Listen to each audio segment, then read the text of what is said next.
Entertainment begins with a journey. This video is purely for entertainment and does not infringe on copyrights or laws. The rights to the novel and image belong to the original author. We do not claim ownership. Don't like waiting and want to listen to this fanfic in full now? Subscribe to our Patreon, where you'll find the best fanfics. Chapter 251 Propaganda. The things in this shop are quite new. The tables are very similar to the ones in the Three Kingdoms TV series. They are very low and the floor is covered with carpets. The overall look is like a tea house on an ancient official road. The boss thought Yukai was a good person and gave Yukai a free tea. Along with the tea, there was also a small dish of pickled vegetables. They looked very much like ham sausage pickles. Since it was said to look like ham sausage, the color of the pickles can be imagined. Yukai picked it up and took a bite. It made a crisp sound when he bit it, and had a sweet and sour taste. Is it a radish? Yukai asked. You are right, it is a radish. How is it? It's okay, right? Very good. The boss was very talkative. There were no other customers at the moment, and the TV was showing the commercials that he hated so much, so he sat in the distance and introduced it to Yukai happily. The kimchi and tea in our shop have been passed down for centuries. Samurai passing through here love to rest and drink tea in our tea house. Haven't I told you yet? This place used to be the only mountain road leading to Koshiro. So, towns and cities in the mountains had to pass through here to go to Koshiro or Kyoto. His son's honor had made the shop manager look 10 years younger. Who knows what his personality was like before, but he was chatting with Yukai, not shy at all. He even brought out 2 extra dishes. Yukai wasn't bothered either. The owner had many stories, and he educated him on the history of the island nation. Similar to ancient China, it was difficult for people from a city to leave their hometown without a road permit. These road permits in island nations contained proof of identity, a letter of introduction from a prominent figure, and the reason for leaving. Traveling was out of the question. He took a sip of tea, its sweetness diluting the taste of the kimchi. It was probably a green tea, but the flavor was unique.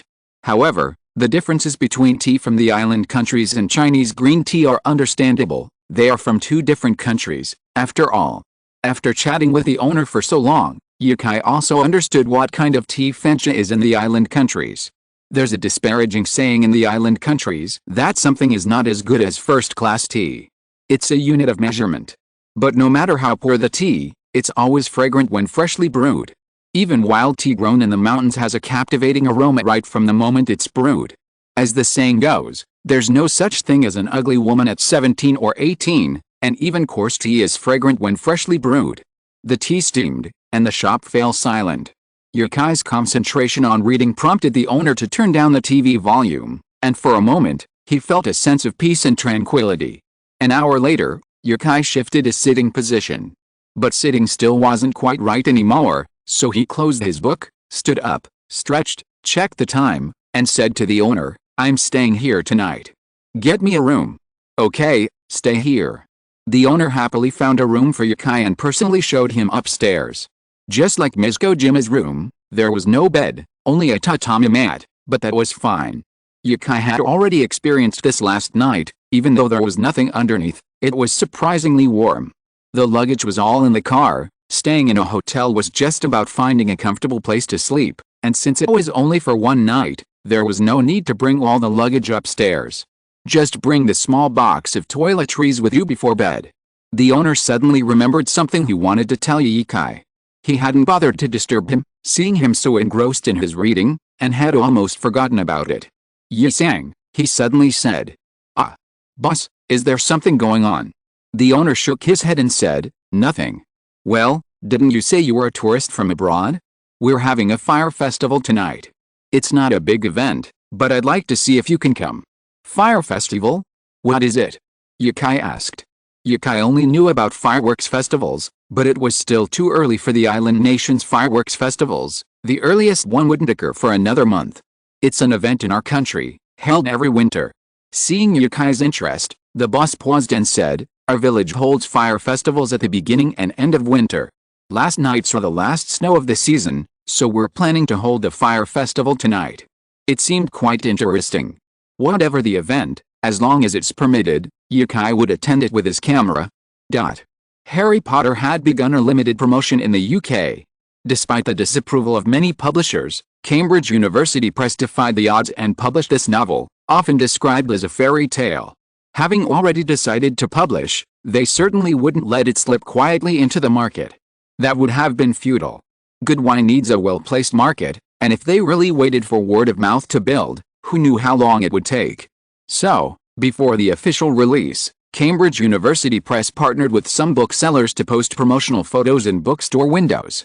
But this old-fashioned method was the only way to promote the book. After all, many other new books were coming out at the same time, and Yukai was a newcomer. He only received such publicity thanks to the support of the majority of the publishers. As they slowly savored Harry Potter, the editors found it increasingly captivating.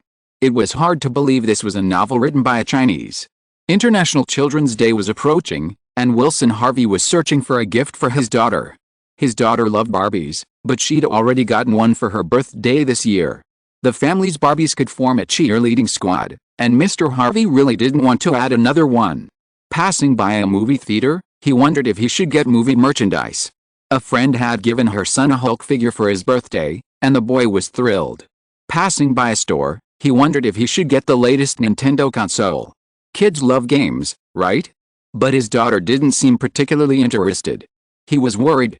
Passing by a bookstore, he instinctively considered getting a book. The thought stopped him in his tracks. After careful consideration, his eyes lit up. This was a brilliant idea. His children often asked him to tell them stories, and his wife had practically memorized the family storybook. A new storybook was urgently needed. Before he even entered the bookstore, he was drawn to a photograph outside. It showed an ancient street lined with twisted, mysterious shops. In the center of the picture was a tall figure in a thick coat, leading a small child in pajamas, accompanied by a white owl. Surrounding them were many people in pointed hats, some resembling witches, and some looking like magicians. Magicians? And, of course, the book's title was prominently displayed. Harry Potter and the Philosopher's Stone, released June 1st. Chapter 252 Fire Festival. That night, the event took place in a small open space outside the village, not far from where Yukai was staying. It was only a dozen minutes' walk along the road. A fire sacrifice. It sounded a bit like the European burning at the stake, but it was definitely not the same thing. It was a traditional ritual of the island nation. Yes, a ritual. Because it wasn't even a festival, it was a ritual performed by farmers to protect their crops from the influence of evil spirits. The island nation revered evil spirits and even held many activities related to them every year, which ensured that the island nation's evil spirit culture continued to thrive even in modern society. A light rain began to fall. Some tourists who had come to visit mingled with the villagers, holding umbrellas and recording videos with their phones. The islanders, wearing pointed hats and ancient costumes, held brocade-woven orders and kept talking in a tone similar to the Buddhist chanting in the snowy regions. Even though Yukai was fluent in Japanese, he couldn't understand what he was trying to say. Yukai filmed the scene with his camera, muttering to himself, "This outfit looks like Bai Wu Chang." The difference was that their clothes were red, very much like the large flowered cotton jackets of northeast China, unlike the plain white of the mythical Bai Wu Chang, giving them a more vibrant look. Holding an umbrella, Yukai recorded footage for his vlog. The tourists' clothing differed from that of the locals, and from a distance, the difference was quite significant. Some of these tourists were native Japanese, and there were only 4 or 5 foreigners in the group. Kushiro Wetlands was a well-known tourist attraction, so it was still quite popular. Yukai's companion was a Nagasaki resident named Matsumoto Ichiro, about the same age as Yukai, also holding an umbrella and a camera. Since Yukai hadn't told him he was Chinese, he assumed he was a tourist from Kyoto. The system's language support was quite impressive. As long as Yukai didn't explain he was from China, no one would mistake him for a foreigner. "Is this your first time here?" Matsumoto asked. "Yeah, that's right. This is my first time watching such an event, and I find it quite interesting. It seems like Matsumoto-san has been here quite a few times, right? Is there anything that particularly attracts you?" "You'll know when you see it later." Matsumoto kept it a secret and didn't tell Yukai directly. The local villagers used iron buckets for drawing water to make one snow house after another, hollowing out the middle and placing lit candles inside. Before long, hundreds of such snow houses appeared on this open space. Countless candle flames converged into a bright flame, which reflected on the snow, illuminating the open space exceptionally brightly. Was it like this before? Yukai asked Matsumoto beside him. No, Matsumoto said, scratching his head. Maybe it's because it's raining that they thought of using snow to block the rain? But it's even prettier this way, isn't it? Yukai nodded in agreement. I thought so too. It's more ceremonial than just lighting candles in the open ground. Matsumoto suddenly nudged Yukai with his elbow and said, Hey, here they come, look. The villagers had left, and so had the man in the ancient clothes. Now, many beautiful young women stood in the middle, holding firewood. They must have rehearsed before, as their positions were widely spaced, yet from certain angles, they looked perfectly aligned. In the middle of winter, their thighs were exposed. They wore black shorts and a linen skirt that barely covered their knees and was striped, like a hula dancer skirt. They had a cloth tied around their heads, with no words on it. Look! What were they looking at? Yukai glanced to the side. Matsumoto was focusing his camera on the group of women, completely oblivious to his surroundings. Oh, was it the same as a geek watching a car show? Are you tempted to crawl over with your camera and film them? Seeing Matsumoto's seriousness, Yukai also turned his camera on them. Yukai's gimbal was very convenient for filming this kind of activity, and the footage wasn't shaky. Zooming in, Yukai saw that they weren't holding firewood, but straw. The straw was tied together with ropes, and the girls each held the longest rope, which was between 1 and 2 meters long and twisted.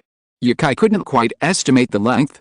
Then, someone approached with a lighter and simultaneously ignited the straw. Boom! The flames on the straw exploded with a clatter, rapidly igniting, and the sound echoed throughout the field. Unfazed, the girls, holding the ropes, began to wield the flaming straw, as if they were swinging meteor hammers.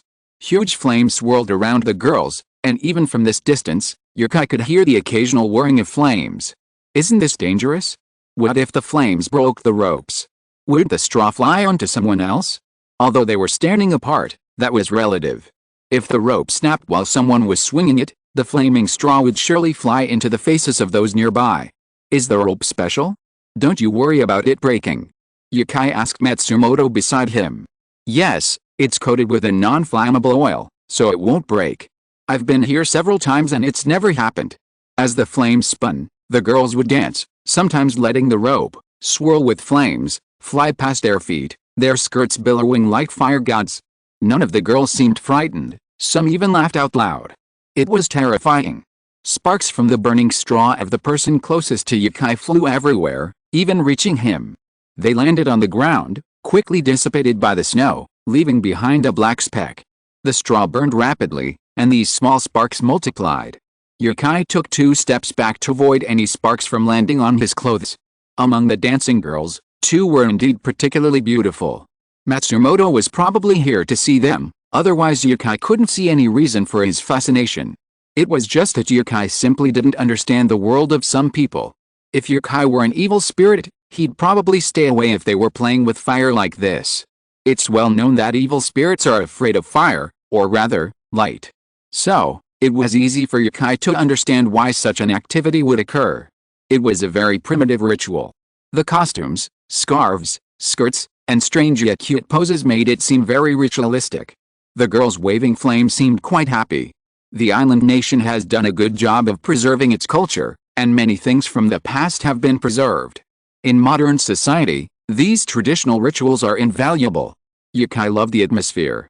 There was a place near his hometown that held a grand lantern festival every year. Although he wouldn't want to go again after the first one, the fact that such a tradition survived was still remarkable. When the girls finished dancing, Matsumoto smiled and said, "How's it going?" "Very good, isn't it?"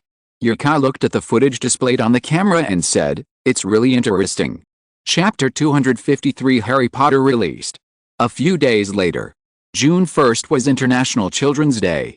Carp streamers could be seen flying from rooftops across the island nation, from metropolitan cities like Kyoto to the more impoverished mountain towns of Hokkaido. Leaping over the Dragon Gate, this is the deepest hope that Easterners hold for their children. Driving along the lakeside road, Yukai debated whether to post a Weibo post about his new book. Today was Harry Potter's UK release date, and Yukai was still a little nervous. He wanted to let Chinese readers know about his new book as soon as possible, but he was also worried they wouldn't understand why he was writing a foreign novel. In the car, he had a pop music chart from NetEase Cloud Music playing. It mostly featured English songs, with the occasional Japanese and Chinese track. Now he could understand them all, which was great. Forget it, let's wait until the book becomes a hit, Yukai muttered. He wasn't entirely confident after all. His understanding of European culture wasn't that deep, and since writing this one, Yukai hadn't dared to start a new one, just to see how Harry Potter would be received after its release. However, it wouldn't be nice to release a new book without telling the Chinese readers anything. So Yukai prepared to give them a little bit of information, so that someone wouldn't eventually find out and blame him for not telling them. As for the readers, no matter how much they wanted to read it, well, there was nothing he could do. If the book sold well in Europe, the publisher would naturally contact Yukai about translating it into Chinese and sending it to China. If it didn't sell well, that wouldn't be good either. Yukai had already figured it out. If the book didn't sell well, it meant he didn't have the skills and experience to write foreign novels yet. He'd continue honing his skills in China for a few years before deciding. Let's talk about his recent trip. Since leaving Hokkaido, Yukai has been staying in Kyoto, staying in a hotel right next to Shibuya Scramble Crossing. From his balcony, he could see one of the busiest intersections in the world.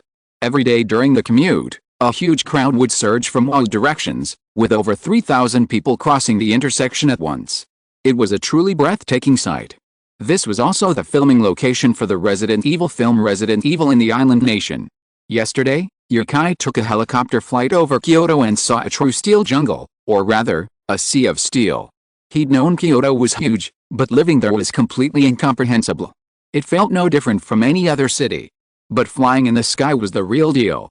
No matter where he looked, he saw nothing but houses. Countless skyscrapers stretched endlessly, like a modern ocean. After all, Kyoto was home to nearly 40 million people, nearly double the population of Yanjing, China. Everything about Kyoto was built after the end of World War II, when the area was reduced to ruins by American missile bombing. The Kyoto of today is rebuilt atop these ruins. The pilot spoke of this with a wave of pride. Shocked, Yukai suddenly thought of Shenzhen, his own country. Just a few decades ago, it was a small fishing village, now a cosmopolitan city. So, he no longer considered the Kyoto metropolitan area so impressive. After his helicopter tour of Kyoto, Yukai continued south, driving across Honshu. Across the lake lay the renowned Mount Fuji. Perhaps due to the season, its summit was shrouded in mist, leaving only a hint of snow on the mountainside and a patch of forest on the ground. None of this affected Yukai, and he didn't stop. It wasn't Mount Fuji that had drawn him out of Kyoto, but an extremely ancient mountain road. He was going to take this path, from Kyoto to the island nation's capital centuries ago. Heian-kyo, England. The British love reading. Whether in sidewalk cafes or fast food restaurants, on the subway or on the train, you can always see British people clutching books. This style, this class, is incredibly high. So, it's not without reason that British books are so expensive, because demand drives the market. Inside Stanford's, Yukai's books were prominently displayed, visible almost as soon as he entered the store, and there were huge promotional posters on the exterior. Logically, Yukai's books wouldn't have such a huge impact, especially in such a renowned bookstore. Stanford's has two branches in the UK, in London and Bristol. This one, near Covent Garden, is a striking flagship store, originally built in 1901. It's the world's largest travel bookstore. The owner, though quite old, still loves traveling and knew Yukai well. A traveler isn't rare, and neither is a photographer. But when a talented photographer becomes a traveler, the photos they bring to those who enjoy seeing the world but can't travel far become more than just simple photographs. Every piece of work Yukai posts on Weibo is a carefully selected masterpiece. A while ago, Yukai posted a Weibo post from Japan featuring several snowy scenes. The owner particularly liked the one capturing Yukai's moment. So, upon learning that Harry Potter was Yukai's creation, he gave him the most generous treatment. New books by internationally renowned authors are usually displayed in this section of the bookstore. Otherwise, the bookstore displays the season's bestsellers. Many book shoppers who shop specifically for books immediately spot the neatly arranged new books on the shelves. Who wrote this? Aaron, strolling through the store, picked up the book. Kaiyi? The name and style.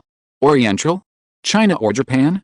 Books from Japan are still common in Europe and America, But books by Chinese authors aren't popular there, let alone given prime placement in bookstores. From the title and cover, Irene could vaguely guess the book's style. Mysterious magic. After all, it was called The Mysterious Philosopher's Stone. And judging by the title, it was part of a series. She hadn't initially considered buying it. A European magic novel written by an Oriental, how could she possibly read it? But after discovering it was part of a series, and perhaps also because the bookstore had given it such a high rating, Irene took the book to the cashier. Other bookstores weren't selling as well. First, the book wasn't unpacked, so people couldn't see the early plot. It was unclear if the book was good. More importantly, it was expensive. Many people felt it wasn't worth the money. They hadn't seen any publicity for it, leading many to believe it was a flop. About 3 blocks away from Stanford's, Mr. Harvey also bought the book as a Children's Day gift for his daughter. People from all over the place were leaving bookstores with Harry Potter, whether to read it themselves or give it to their daughters. They wanted to see if the book was truly engaging. So, many people tore open the packaging on the subway or in the park and opened Harry Potter. The boy who lived. The Dursleys, who lived at 4 Privet Drive, always boasted that they were a very proper family. They had nothing to do with the mysterious or strange, for they simply didn't believe in such things. Mr. Vernon Dursley was a supervisor at a company called Grunning, which manufactured drilling machines. He was tall and burly, so fat he barely had a neck. A cat that could transform into a human. A figure in a green cloak appeared on the street in broad daylight, a meteor shower fell across Britain, owls swarmed the streets. It all seemed to have some kind of magical power that captivated Irene, forcing her to turn the pages endlessly, even oblivious to everything around her. The author's atmosphere was so mysterious that Irene wanted to find references to magic in every word of the book, but the real world in the book was completely unaware of magic. Did this mean that everything about magic was hidden? When Harry was finally taken from the cramped, spider-infested cupboard, Irene breathed a sigh of relief. She no longer wanted to see Harry living with his ugly, stupid relatives. Was the mysterious world of magic about to unfold? She looked up at the bright lights of the subway, her mind still immersed in the world of the novel, until she saw where the subway was running. It was almost the terminal, 7 stops past the station she wanted to get off. Oh my God! How engrossed was I?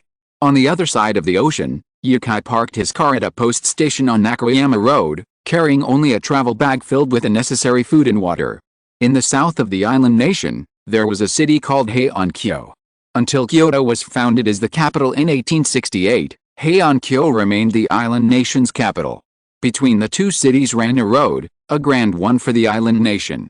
This was the Nakazendo, the post road that connected Edo to Heian-kyo during the island nation's Edo period. In the days of samurai and shoguns, before vehicles, this road was the only way from Edo to Heian-kyo, a journey that took over 18 days. Before the island nation's borders were opened by naval artillery, it was under a nationwide blockade. Back then, internal regulations in China were less strict, allowing even ordinary people to travel freely throughout the country, as long as they avoided capture. On the island, however, leaving a city still required numerous interrogations. Due to the abundance of forests and wild animals, roads like this one were extremely valuable. For centuries, students seeking to study in Heian-kyo and island samurai honing their bushido had to traverse this road. It has remained virtually untouched by modern repairs. Ever since Yukai discovered this place a few days ago, he's been eager to travel along it to see how the islanders once navigated it.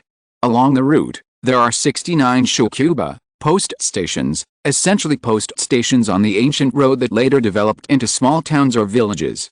It's impossible to walk the entire route, as many sections have been destroyed. However, enough remains to offer a sense of living in the Edo period of the island nation. Is there a greater road than this one? Of course there are. The Silk Road and the ancient Tea-Horse Road were both extremely important transportation routes in ancient times. However, neither of these roads has retained their ancient charm. Chapter 254 Nakazendo. Nakazendo means road through the mountains. As the name suggests, this route mostly winds through the mountains. However, Yukai's starting point is at one of the post stations, so we still don't know what the route actually looks like. With today's advanced transportation, you can drive directly into this small town from the highway. These towns still rely on tourism for their income, but unlike in China, they don't have as many street vendors. The goods sold are generally handicrafts. Although it's not a well-known tourist attraction, many people still hike this mountain road every year. Hiking enthusiasts are found all over the world, including in Japan. Surely, the entire nation can't be a complete shut-in, right? These island hikers love to hike the Nakazendo Road every year. Perhaps the weather isn't the best right now, so the route is relatively empty. Many international tourists head to Shibuya for shopping, Shinjuku to visit Kabukicho, or Heian-kyo to see the cherry blossoms. They have little knowledge of the Nakazendo. Without knowledge, they naturally won't come. Therefore, it's inevitable that you'll encounter only Japanese people on this route. After finishing the navigation, Yukai got out of the car and walked on the ancient bluestone slabs, feeling like he was touring an ancient Chinese town. The roadside water wheels were also very Jiangnan in style. Let's continue recording the vlog. Yukai pulled out his camera, pointed it at himself, and said gently, "This is the island nation's Shongshan Road. You could say it's the island nation's ancient official road. It's well preserved, so I'm going to give it a try." The best thing about recording a vlog is that it's quite casual.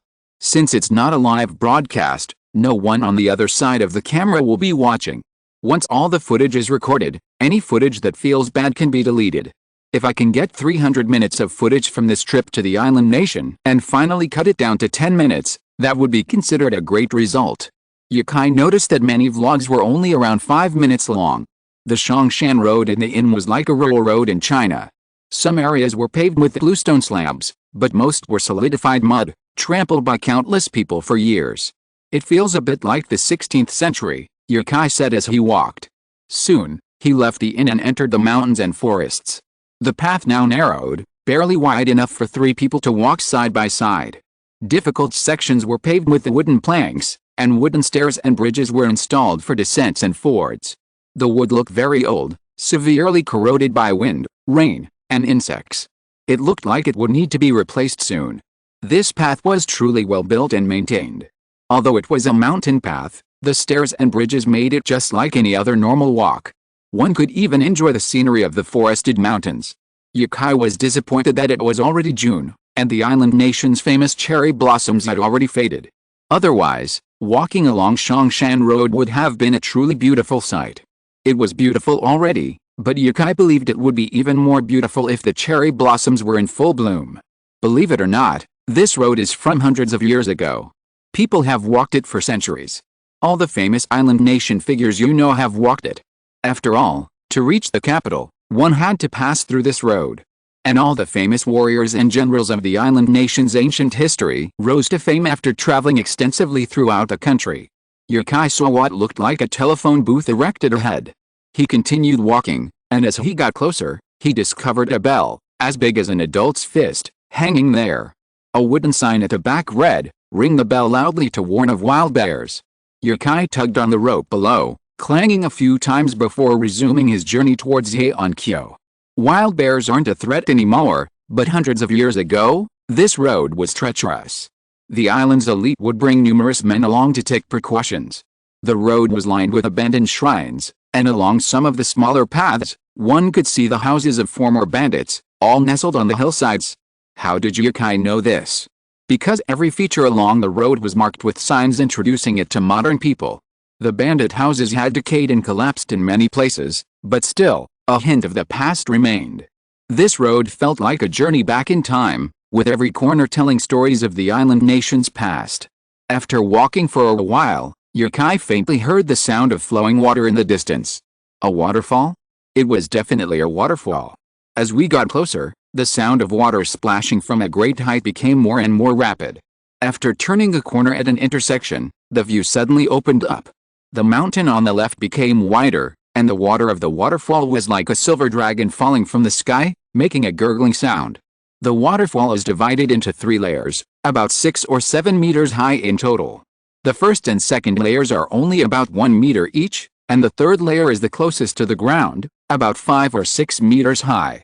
The pool under the waterfall is very shallow, only a dozen centimeters, and the pool is not big either. It looks like no more than 30 square meters, about the same size as a living room. The stones on the edge of the waterfall were washed very clean and smooth by the rapid water flow, and the water source was transparent. There was also a sign, and Yukai walked forward to see what story was written on it. Holding up the camera, Yukai read, Oda Nobunaga? It says here that Oda Nobunaga once practiced swordsmanship beneath this waterfall. Whether or not that story is true, I found it quite pleasant to practice swordsmanship here. Because the reservoir below is only a few feet deep, you can walk barefoot into it with your pants rolled up slightly without getting your pants submerged. The waterfall isn't high, and there are 2 levels of cushioning, so the force of the cascade isn't enough to sweep you away. Practicing steady swordsmanship in a place like this, maybe it's actually possible. Anime often feature scenes like this, and perhaps this is the inspiration. Seeing no sign warning against entering the pool, and no one else passing by, Yukai took off his shoes and slowly stepped into it. The water was cold, a mountain spring. Since leaving Hokkaido, the temperature has been rising rapidly, and here it's almost as cold as back home, with the weather being inexplicably irritating. After walking for so long under the scorching sun, suddenly encountering this clear spring is a gift from heaven for your courage. The water's warmth seemed to ripple directly from his feet through his entire body. Before Yukai even reached the center of the pool, he felt a cooling sensation throughout his body, his summer irritability dissipating. He left his camera and backpack by the pool. The rocks were slippery, and Yukai was afraid of getting his camera wet if he fell. He looked up at the distant mountain. A waterfall flowed down from a nearby, relatively low mountain. It was a genuine mountain spring, and Yukai must be upstream of it. He turned back to pull his thermos from his backpack and poured out the mineral water. 2 square ice cubes tumbled into the pool. Yukai had bought his thermos in Japan, where they are famous. However, they're not called thermos there, they're called cold water bottles. Aside from enjoying tea, Japanese people rarely drink water. They usually just drink beverages, like mineral water. Even in Hokkaido's cold weather, many young people enjoy iced cola. It's truly a cold weather craving. In the past, Yukai had learned to drink iced Coke in winter. It would be unusual not to catch a cold several times a month. After emptying his jar, Yukai headed towards the waterfall, ready to taste the spring water. Mountain spring water is mostly sweet. Ancient Chinese people actually drank mostly mountain springs or wells, less boiled water. Back then, the water source was clean and less prone to germs. Yukai collected the water directly from the waterfall. Why not draw water from a pool? Because Yukai wasn't yet in the habit of drinking the water he'd used to wash his feet. The water had a smooth texture and a truly sweet taste.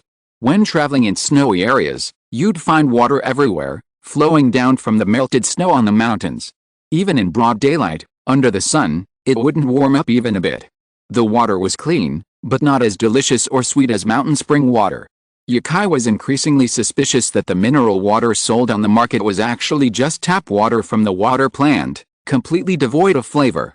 After refilling his cup, Yukai disembarked and continued walking.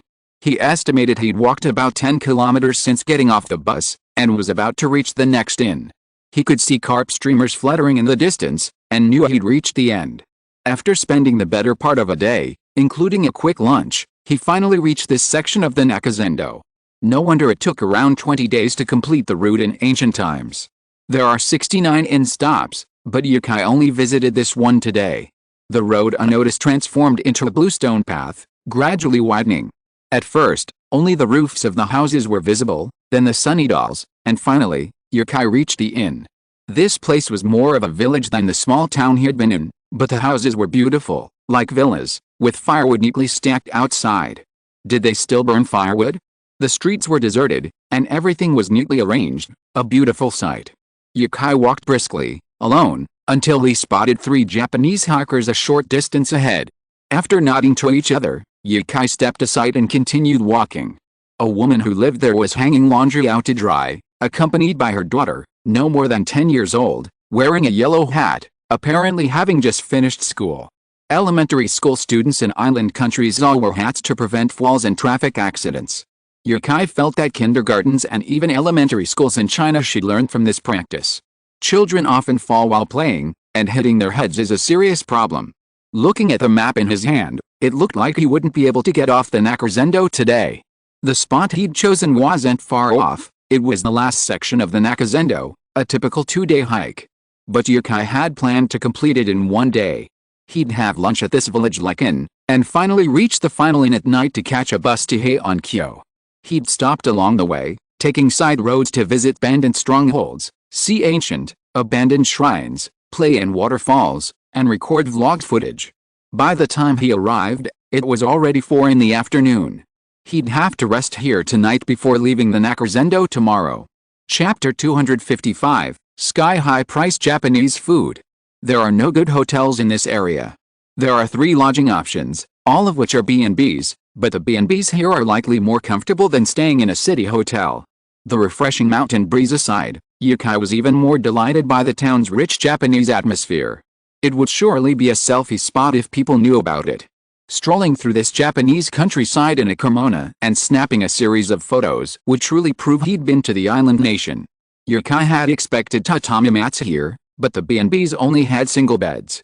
The decor was decent, not particularly modern.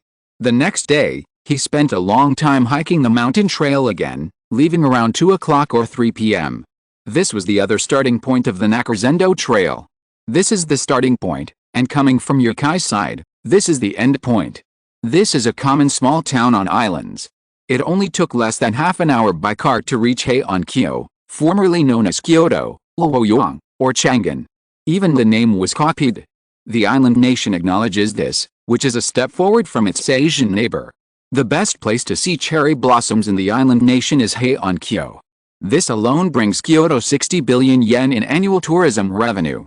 As the island nation's capital for nearly 1,000 years, Heian-kyo boasts a wealth of attractions, especially its preserved island traditions, which attract countless visitors. However, its most captivating tradition is the geisha. Yukai had come for this very reason. An online search revealed over 20 geisha houses in Heian-kyo, but reservations were impossible. So, after dinner, Yukai drove to the alley with the most geisha houses. In the past, young Chinese people would think of zhangzhou oxen when talking about geisha. But in reality, in the eyes of islanders, the geisha profession is a defining characteristic of island culture, difficult to enter and even harder to master. If you're having trouble understanding what a geisha is, think of them as ancient courtesans wearing heavy makeup, though the makeup is a bit too intense. Yukai wasn't afraid, a bit of white makeup on their faces wasn't a big deal. He wasn't sure if he could film, but after getting off the car, he was debating whether to start filming. This would be perfect footage. But since he hadn't gotten permission yet, Yukai thought it was better to forget it. There were many gangs in the island country, and the movies he had seen before also made him feel that the island country was free of violence, so it was better to be safe, and wait until the geisha arrived before recording the video. It was already dark at this time. There was no one in the alley, and it was pitch black. Oh, no, there were lights. Pale yellow, like oil lamps, hanging outside each door. Apart from these magnificent houses, this scene didn't really look like a magnificent place. Yukai had a keen sense of smell, and he could vaguely hear the sound of drums and singing coming from some places. Yukai walked around here casually and found a geisha house to enter. The geisha house was not as deserted as the outside. There were many staff members inside, and some drunk guests were sitting on the sofa in the front hall, waiting to be sent away. The best way to distinguish between staff and tourists was that they all wore the same uniform. They were all short-collared kimonos, which were convenient for work. As soon as Yukai arrived, someone asked, "Hello, do you have a reservation?" "Not yet," Yukai confessed. He didn't know what procedures were required to make a reservation, and since it couldn't be booked online, he'd have to come and see what was going on. Many of the staff were women, and all of them were beautiful. Yukai had to admit, the women of the island nation were truly beautiful. Their beauty and endearment weren't just about looks, but also about their temperament and expression. Unlike their professional smiles, you could sense genuine smiles in all the service industries, and they made you smile involuntarily. "Excuse me," the woman Yukai had just spoken to said sheepishly. "We can't enter without a reservation. If you'd like to see a dancer perform, you can go to the flower path." "What do I need to do to make a reservation?" The dancers she mentioned were geisha trainees, but after hearing them speak, Yukai wanted to see what a real geisha was like. It's just about money, right? So what if you can't afford it? After a few minutes, Yukai finally understood why their words always hinted at a slight refusal. Money alone wasn't enough. Yukai first proved himself a writer with millions of fans in China, then explained that he had published a book in the UK, which was currently on sale. Only then did they respectfully usher him into the private room. He felt that his experience publishing in the UK was the key, and that his millions of fans in China were just a bonus. The private room was large, but not hot. There was no air conditioning, nor was there any sound, yet it felt cool and comfortable. The light wasn't glaring, its yellow glow filling the room with a warm warmth. A large portion of the room was occupied by the stage. Behind it was a separate restroom, shielded by a golden screen that looked like it was covered in gold leaf.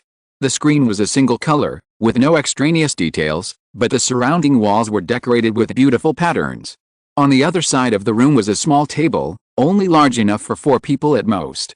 It had a chair-like seat, but it was surprisingly low, making it convenient for kneeling. "Excuse me, who would you like to order?" The waiter held a roster, but Yukai had no idea what it was. He imitated the waiter, bowing slightly, and said, "I'm not familiar with the menu. You guys can take care of everything." Then he asked Yukai to order something. Yukai had already eaten, so he wasn't hungry. But then he remembered he wouldn't be dining alone, the geisha would be arriving soon. So, he ordered a Japanese bento and a small bottle of Chinese plum wine. The food arrived even slower than Yukai had expected. Half an hour later, the dishes that would fill the table arrived, but the guests hadn't arrived yet. The 3 girls served Yukai the dishes, saying before leaving, "Ms. Haneko will be here soon. Please wait a moment." He waited, even after several dozen minutes. The table was small, so it was easy to fill it with dishes. He had even more strange postures. He would use a table like this when he hosted guests at home. A few simple dishes could fill the entire table. In all his time in Japan, this meal was the most exquisite Yukai had ever tasted. The hallmark of Japanese cuisine is its exquisiteness, so exquisite you can't bear to eat it all. All the dishes were small, garnished with mint leaves and matcha dumplings.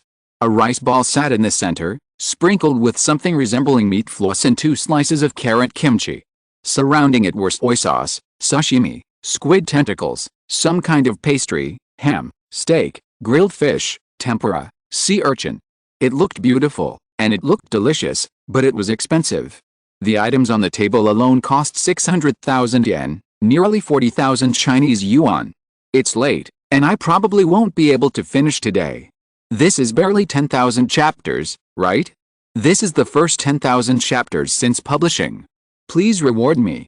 I'll continue this way tomorrow to make up for the chapters I lost money on a while ago. Chapter 256, Geisha of Heian Kyo. Yukai really couldn't bear to eat these dishes. Yukai had never seen such exquisite dishes and presentation in his life. Even in France, a country with a rich food culture, Yukai had never seen such beautiful presentation. However, in addition to the exquisite presentation, what made Yukai reluctant to pick up his chopsticks was the geisha who had not yet arrived for the appointment. Yukai didn't want to destroy these works of art before she arrived. "Oh, it's so beautiful. It's just for eating." Yukai swallowed his saliva, and the feeling of fullness he had before dissipated a little. Yukai felt a little hungry again. Thinking carefully, he should still be able to eat something.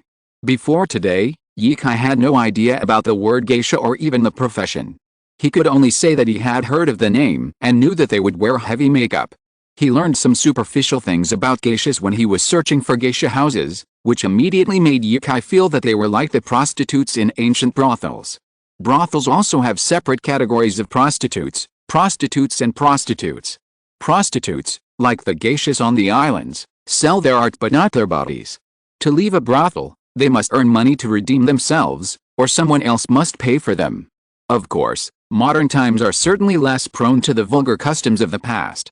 Geishas can marry, but if they do, they must leave the industry, meaning they can no longer earn money as geishas. Furthermore, the geishas employed in these venues aren't trained by their own professionals. On the islands, there's an organization, or perhaps a guild, that manages geishas. All geishas belong to this guild, not to these tea houses. The tea house Yukai was in was probably some kind of high-end club. 40,000 Chinese yuan for a lunchbox that wasn't sure if it would fill him up. Yukai felt a pang of regret. He'd never spent so much on food before. Such an expense wouldn't be found in ordinary places. The geisha Yukai had hired had to rush over from elsewhere.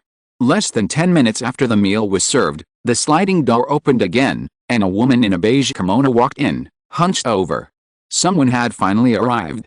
"Ah, I'm sure you've been waiting for a long time. I'm so sorry." She spoke in a sweet voice. Because she spoke Japanese, Yukai felt like he was watching anime from Japan. Her voice was no less charming than those of the voice actors. "I'm fine, Miss Hanako, right? Please take a seat." "Hi."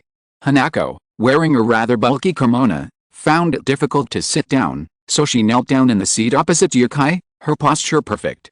Once she was seated, she smiled and nodded at him.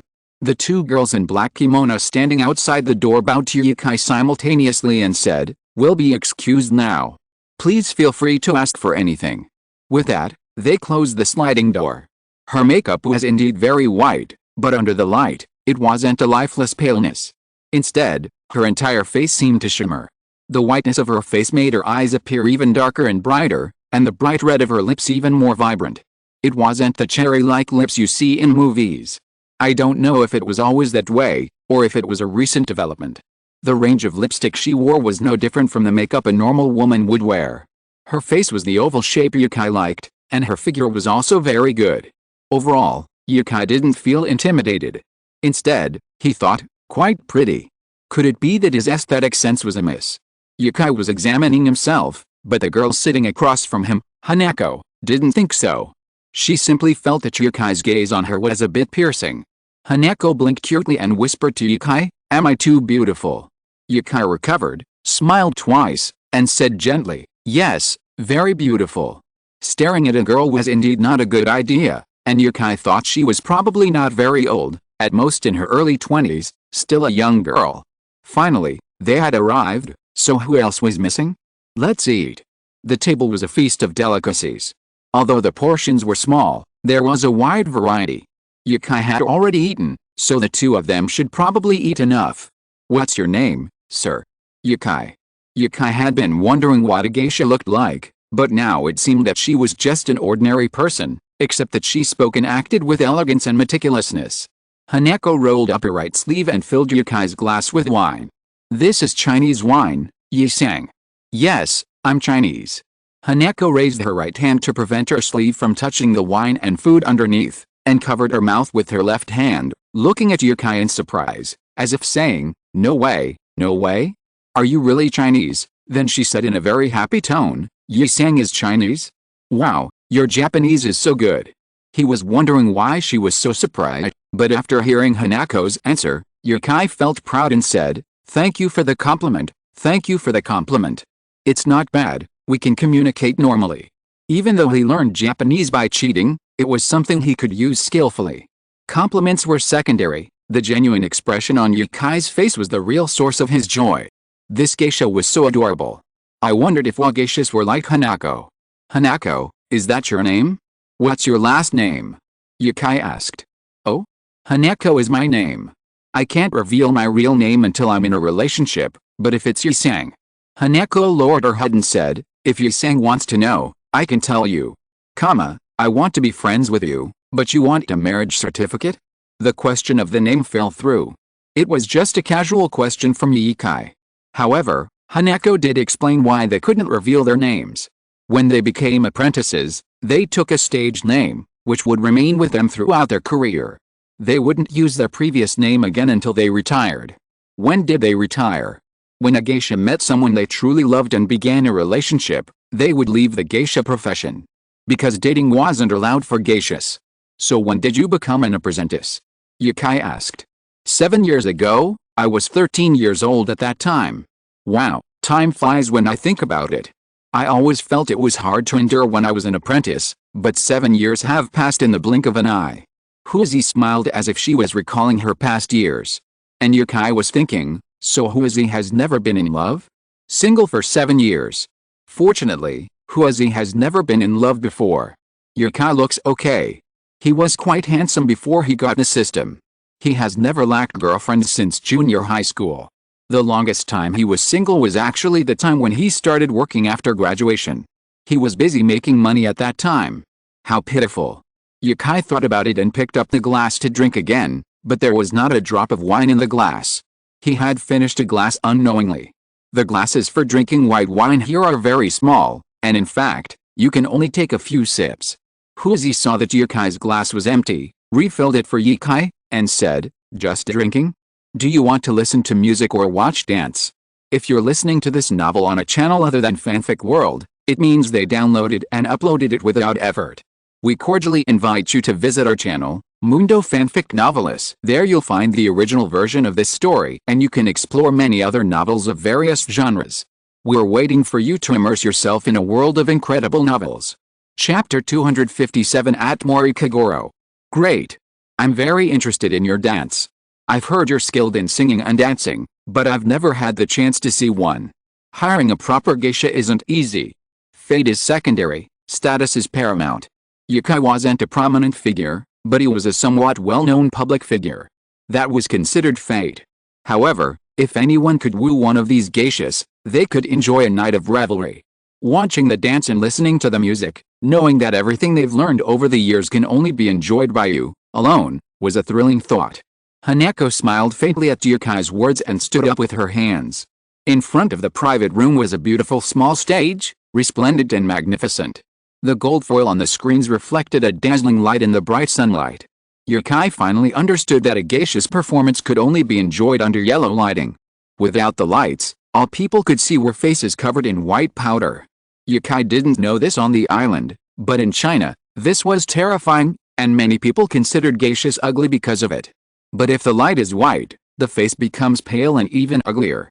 Only under the yellow light, the face covered with white powder is not so white, and looks a little whiter than Caucasians, and it sets off the cherry red on the lips. After Hanako came on stage, she adjusted her clothes and hair, and then knocked on the sliding door beside her.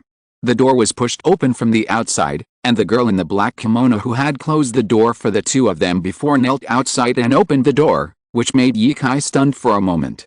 They were still outside. Hanako whispered something to them, and one of them got up and walked out. Not long after, a 40-50-year-old woman came in, also in a kimono, holding a shamisen in her hand. Shamisen? I know how to play this. When Yukai was in Hangzhou before, he received several musical instrument skill rewards, including the shamisen. Is she here to accompany the music? Yukai put down his chopsticks and wanted to change his posture to listen to the music, but the chair was too low, so Yukai simply pushed the chair away and sat on the ground. He was less formal, half lying on the ground, propped up on his right elbow and holding a wine glass in his left. He was known for his drinking capacity, and he hadn't felt a thing even after drinking so much. Hanako knelt on the ground, preparing. A musician entered, also kneeling at the side of the stage, gently plucking a shamisen. As the melody, rich in Japanese influences, played, Hanako bowed deeply to Yukai, then straightened her back and placed her hands on her lap. Moon Waburo ni Higashiyama. The musician began to sing, a tune likely a traditional song from the Heian-kyo region. Yukai didn't particularly enjoy the style, but it seemed to harmonize beautifully with Hanako's dance. As Hanako began to dance, Yukai finally understood why geishas were so revered in the island nation. The geisha industry was once quite prosperous, with tens of thousands of practitioners at its peak. However, it declined significantly after World War II, and today, fewer than 200 are officially geisha. Hanako, who had come to perform, was one of them. She stood up as the music began, legs bent, performing a slow dance. Her posture was graceful, her expression half smiling. During their performance, they were forbidden from expressing any unnecessary emotion. Of course, they couldn't speak. Amidst this slow performance, Hanako's eyes were the most vivid. They were already beautiful, and with makeup, the white powder on her face made them even more beautiful. Yukai suddenly realized that it wasn't the powder or the redness of her lips that was the problem. A naturally beautiful person can never look ugly no matter how much makeup they put on. Just like Yukai, even with a hat and mask, or a thick coat or down jacket, others still thought he was handsome. Hanako's eyes seemed to be gazing at the bright moonlight in the sky, or at a distant hometown he hadn't returned to for a long time. Her eyes were filled with tenderness, and her smile was charming. Yukai didn't quite understand the meaning of the dance, but he found it beautiful and elegant. He was enjoying the performance immensely, but then something struck him, and his grip loosened, causing the snack he was holding to fall into his clothes. Fortunately, it wasn't wine. After finding his belongings, Yukai dropped them into a distant trash can. He'd forgotten to record the video. What a shame. This dance was worth rewatching. It was truly beautiful and captivating. The piece ended, and the musicians bowed deeply before leaving the private room. Hanako came down, panting slightly, straightened her clothes, and sat obediently across from Yukai. She wasn't sweating, but Yukai wondered if her makeup would smudge if she did. Before Hanako could pour Yukai more wine, Yukai took the wine jug and filled her glass. You've worked hard. Dancing with your legs bent all the time must be tiring. Thank you, Yi-san. I'm used to it. Chatting with Hanako was a joy. She was a great conversationalist. Whether she was following Yukai's lead or finding new topics, she was always interested and willing to talk. Yukai had never been a talkative person. He used to be like that, sometimes speaking without thinking. Now, thanks to reading so many books on micro-expressions, he could tell whether someone was happy or angry. If they were angry, Yukai would change the subject or simply keep silent. It wasn't because Yukai was good at chatting. Hanako was not only able to judge the guests' moods, but was also good at talking. The two of them laughed and talked throughout the meal. Yukai was surprised that he could talk so much all of a sudden. It had indeed been a long time since he had felt so happy and relaxed. It was as if he was drinking and chatting with an old friend. It was hard to tell that Hanako and Yukai had just met an hour ago. The plum wine had long been finished, so Yukai had sake brought back, 2 large bottles at a time. His alcohol tolerance had inexplicably increased a lot. He had drunk a lot from then until now, but his mind had always been clear. When he looked in the mirror in the bathroom, his face didn't even turn red. Sake was used to play games. There was a pile of leftovers on the table next to him.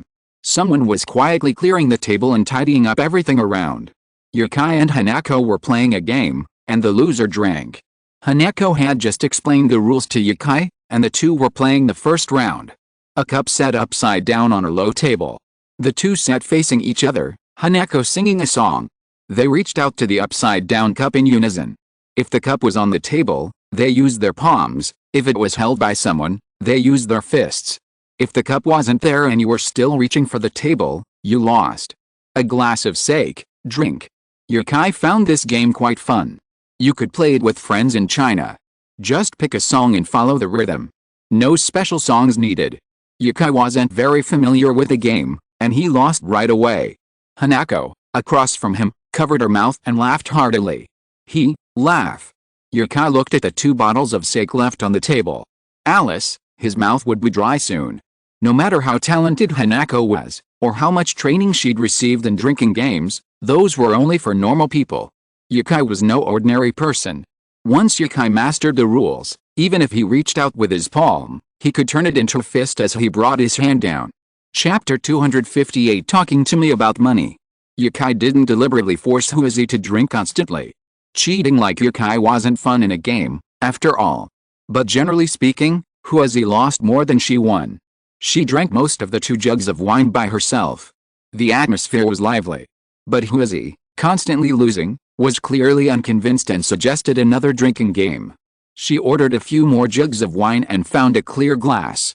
She filled the glass until it looked like it was about to overflow before she spoke. We'll each pour a shot. Whoever makes the wine overflow first gets to drink it all. What do you think, Yi-sang? No problem. Yukai found the joy of drinking again. There are 2 types of drinkers, those who drink for pleasure or those who drink to drown their sorrows. Yukai fell into the category of those who drink for pleasure. Those who don't want to drink but are forced to get drunk aren't in this category. That's the most uncomfortable. The wine was sake, sweet sake. Sweet refers to the 2 types of sake. One type is sweet sake, which is generally sweeter and has a clean, mineral water-like quality. The other type is dry sake, with a stronger, more savory flavor, perfect for drinking with food. Yukai couldn't cheat in this new game. Each person poured a drop of sake into their glass, at least once. Yukai's control was good, even with a large amount of wine, his hands didn't shake at all. Hanako, on the other hand, was well trained, having practiced this little game countless times. Amidst laughter and joy, the moon rose to its zenith. Yukai had forgotten when he fell asleep. He only knew that when he felt dizzy, Hanako remained seated, her face unblushing. Her face was covered in white powder, and it would have been strange for Yukai to see her blush. The next time he saw Hanako was the next morning. Yukai had woken up in his private room. Someone had laid out a tatami mat for him, and he slept there all night. He felt fine, and when he woke up in the morning, he didn't feel any discomfort at all. Instead, he felt refreshed. After settling last night's bill, Yukai saw Hanako as he left the geisha house. She looked the same as when he'd first met her the day before, but her kimono was different. Yesterday, Hanako had been barefoot when she entered the house, but Yukai only then realized she was wearing wooden shoes with 10-centimeter thick soles. Yi-san, you're awake. Well, where are you going? Your hair. I've been doing it for over an hour. Hey, I need to go practice. Where's Yi-san? I'm just wandering around Heian-kyo and getting ready to go home. He felt like he'd seen everything he wanted to see and had a good time drinking. There wasn't much else in the island country that would attract him, so he wanted to leave. His book had just been released, and Yukai had a special attachment to it, so he wanted to visit England. Yukai glanced at the alley, figuring he had nothing else to do, so he said to Hanako, "Let's go together. We can talk again." "Okay," Hanako smiled. Her face was as pale as yesterday. Seeing her in the daylight wasn't as stunning as it had been inside the house the previous night, but she still exuded an exotic charm. Yukai turned heads walking with her. Wouldn't it be hard to walk in shoes this high? Unlike high heels, the wooden shoes she wore were flat, like the mandarin shoes worn by imperial women in Qing Dynasty television dramas. And with their 10-centimeter soles, they looked like she was walking on stilts. The kimono was quite long, and Hanako kept holding part of the skirt in her hands. Hearing Yukai's words, she narrowed her eyes and, with a free hand, gestured to measure their heights, saying, "Yi-san, you're so tall. I'd look like a child if I didn't wear such high heels." "Huh? Are you wearing shoes like that just for meeting clients?" Huzi shook her head. "No, we've always worn shoes like that. It wasn't easy at first, but it took 2 months to get used to it. We don't run, so we're just walking." "That's complicated. I was thinking we still have brothel culture in China. By the way, can you add me as a friend?" Yukai was about to pull out his phone. He had never been turned down when asking for someone's contact information, but there was always a first time for everything. He was rejected. Huzi said apologetically, "I don't have any chat apps, and I can't go online." "What?" Seeing Yukai's disbelief, Huzi stopped, took out her beautiful bag, and said, "It's true. We can't use any chat apps on our phones, and we don't go online, so I didn't bring my phone." She opened the bag's seal for Yukai to see. Inside was everything he'd need for the performance.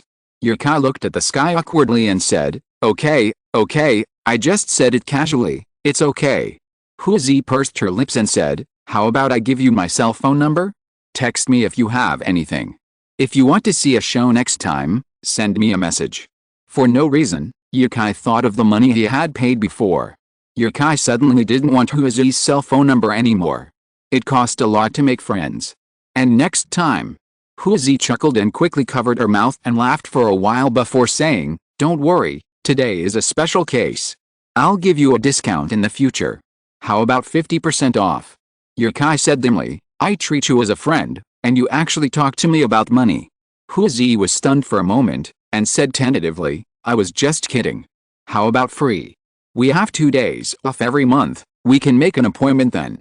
It's just a joke, don't take it to heart." Seeing Huzi so serious, Yukai also hurriedly explained to her that money is a small matter, he doesn't need this little money. Of course, the phone number was left behind. Only with the contact information could they be considered acquaintances. However, Yukai was not sure whether Hanako considered him a friend. Or was he still a guest to her? Geisha had to practice various talents every day. How to communicate with guests fluently and comfortably was a course they had to learn. So Hanako was so talkative probably not because she got along well with him. If it wasn't him who sat in the box yesterday, Hanako could still chat with others. So, were they friends? Maybe she would forget him soon. Yukai walked on the road in a daze, stroking his chin. He hadn't shaved in the past few days, and some stubble had secretly grown out. When Yukai reached an intersection, he was about to stop when Huzi's voice suddenly sounded from behind him, "Yi-san. Don't be in a daze, there is an intersection ahead." Looking back, Huzi put her hands on her chest and said goodbye to Yukai with a small gesture. "Goodbye, Yi-san, you must ask me out next time you come." Haha. Yukai thought this scene was very funny, so he laughed twice and said to her, "I know, goodbye. Who cares? When you make a new friend, you don't have to care whether the other person will remember you in the future. What's more, you must be confident that the intimacy will double." Chapter 259, May Island Trip. Yukai wanted to return today, But he wouldn't be taking the direct flight from Heian-kyo. He'd have to take the train to where he'd parked his car, then drive to Kyoto to return it to the dealer. He also had his luggage in the trunk. He still had to take his luggage, which also contained his laptop and external hard drive. The information inside was far more valuable than the clothes in the suitcase. In Yukai's eyes, 100 pieces of clothing couldn't compare to his external hard drive, which held many of his favorite photos. This trip to the island nation had been a real pleasure, especially for taking photos. Perhaps because it was so close to China, the architecture and temples and shrines were richly oriental. At 8:30 p.m., Yukai was waiting at Kyoto airport with his plane ticket. It was already dark when he arrived, so he decided to skip the hotel and take advantage of the evening flight to Chengdu and sleep on the plane. Taxis were always available at Shuangliu Airport, even in the middle of the night, so it wouldn't take long to get home. The flight was due to take off in an hour, at 9:40, but Yukai had nowhere else to go, so he arrived early to wait in the terminal. Sitting on the cool chair, Yukai tilted his head from side to side, making a clicking sound, and yawned.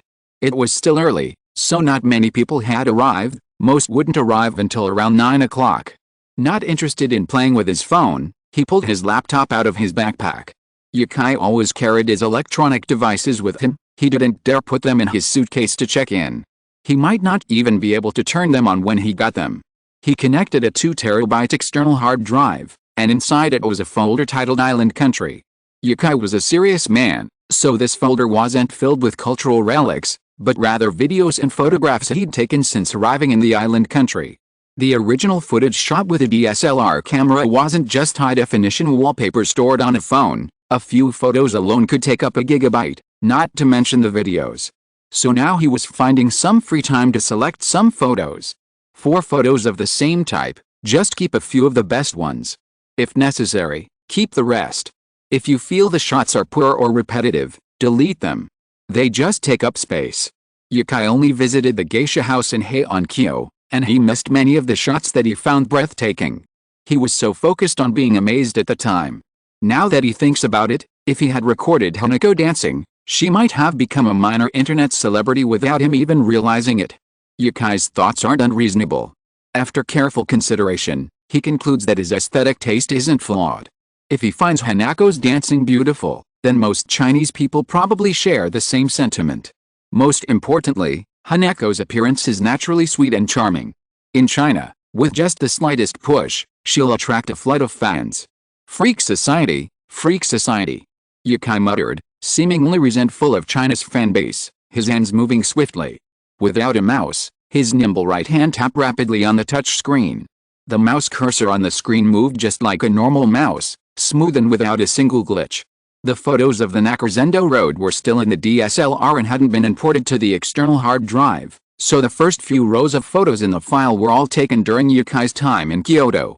Kyoto is a city of harmony, boasting world-class shopping districts like Shinjuku, Akihabara, and Shibuya, alongside temples, imperial palaces, and shrines dating back centuries.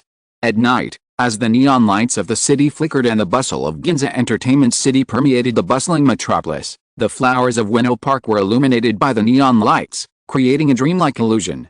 The first few photos were taken by Yukai in Ueno Park the night before he set out for Nakazendo. He chose to save 2 and deleted the rest.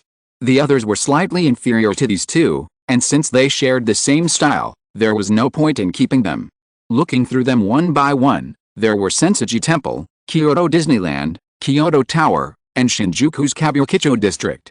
Yukai had visited many places in Kyoto during his few days, and they were all crowded with tourists. It took him a long time to find a good time to take photos. Even so, Yukai found a few photos that he wasn't very happy with now. If he had known these photos would be deleted today, he wouldn't have waited so long to take them. It was such a waste of time. Just like a film director doesn't like his film to be cut, Yukai didn't want to delete these photos he had spent so much effort on. He was barely halfway through the selection when the loudspeaker announced the upcoming ticket check for all passengers. Yukai grabbed his backpack and put his laptop in it while he looked around. The crowd had already gathered, and the waiting area was noisy. People were talking loudly, chatting, coughing, and the sounds combined into a buzzing hum. Yukai frowned and scratched his hair, then picked up his backpack and headed forward. When I bought the ticket this time, both first and business class seats were sold out. Economy class was noisy, not to mention the lack of rest. This wasn't a short trip. China might be a neighboring country, but it was too big. The 6-hour flight from Kyoto to Chengdu was already a long haul, and it was at night, so everyone was bound to sleep. Sleeping in economy class wasn't exactly comfortable. Half an hour later, Yukai got his wish and upgraded to first class. Business and first class seats on most airlines are reserved for emergencies. Yukai was a member of an airline alliance and had a good mileage haul, so getting an upgrade was easy as long as there were seats available. Kyoto Airlines' first-class cabin was spacious and ample, and the seats featured the sliding doors so common in island nations. Closed, it formed a bed, and open, it became a spacious sofa. He turned off the lights, covered himself with a blanket, and sent a Weibo post. Then I turned off my phone and got ready for bed. It's barely 10 o'clock now, and we'll arrive in Chengdu in 6 hours, probably around 4. I can play a few rounds of unlimited firepower back home. Perfect. In flight. Yukai v. May Island travel. After nearly half a month, my trip to the island nation has concluded today. As I write this, I'm on the plane back home, watching the neon lights of Kyoto recede. Lately, people have been asking me what kind of country Japan is, and what kind of city Kyoto is. Well, I think Japan is a place where tradition and pop culture collide, coexisting side by side. In Akihabara, you can see anime, manga, video games, action figures, and maid cafes everywhere. In the mountains, you can see samurai practicing bushido and villagers swinging blazing flames to drive away evil spirits. The enormous red lanterns in front of Sensoji Temple's Kaminari Gate seem to absorb the lights of thousands of years. The bridge over the moat allows leisurely tourists to relive the tranquility of ancient times. Disneyland throngs with people, the sounds of song and laughter piercing the night sky. This is the island nation, a place where bustle and tranquility coexist. On one side is the vibrant city of desire, on the other the mottled patina of ancient bronze lamps. Chapter 260. Yes, this is very European. After returning to China, Yukai actually played League of Legends for a few hours.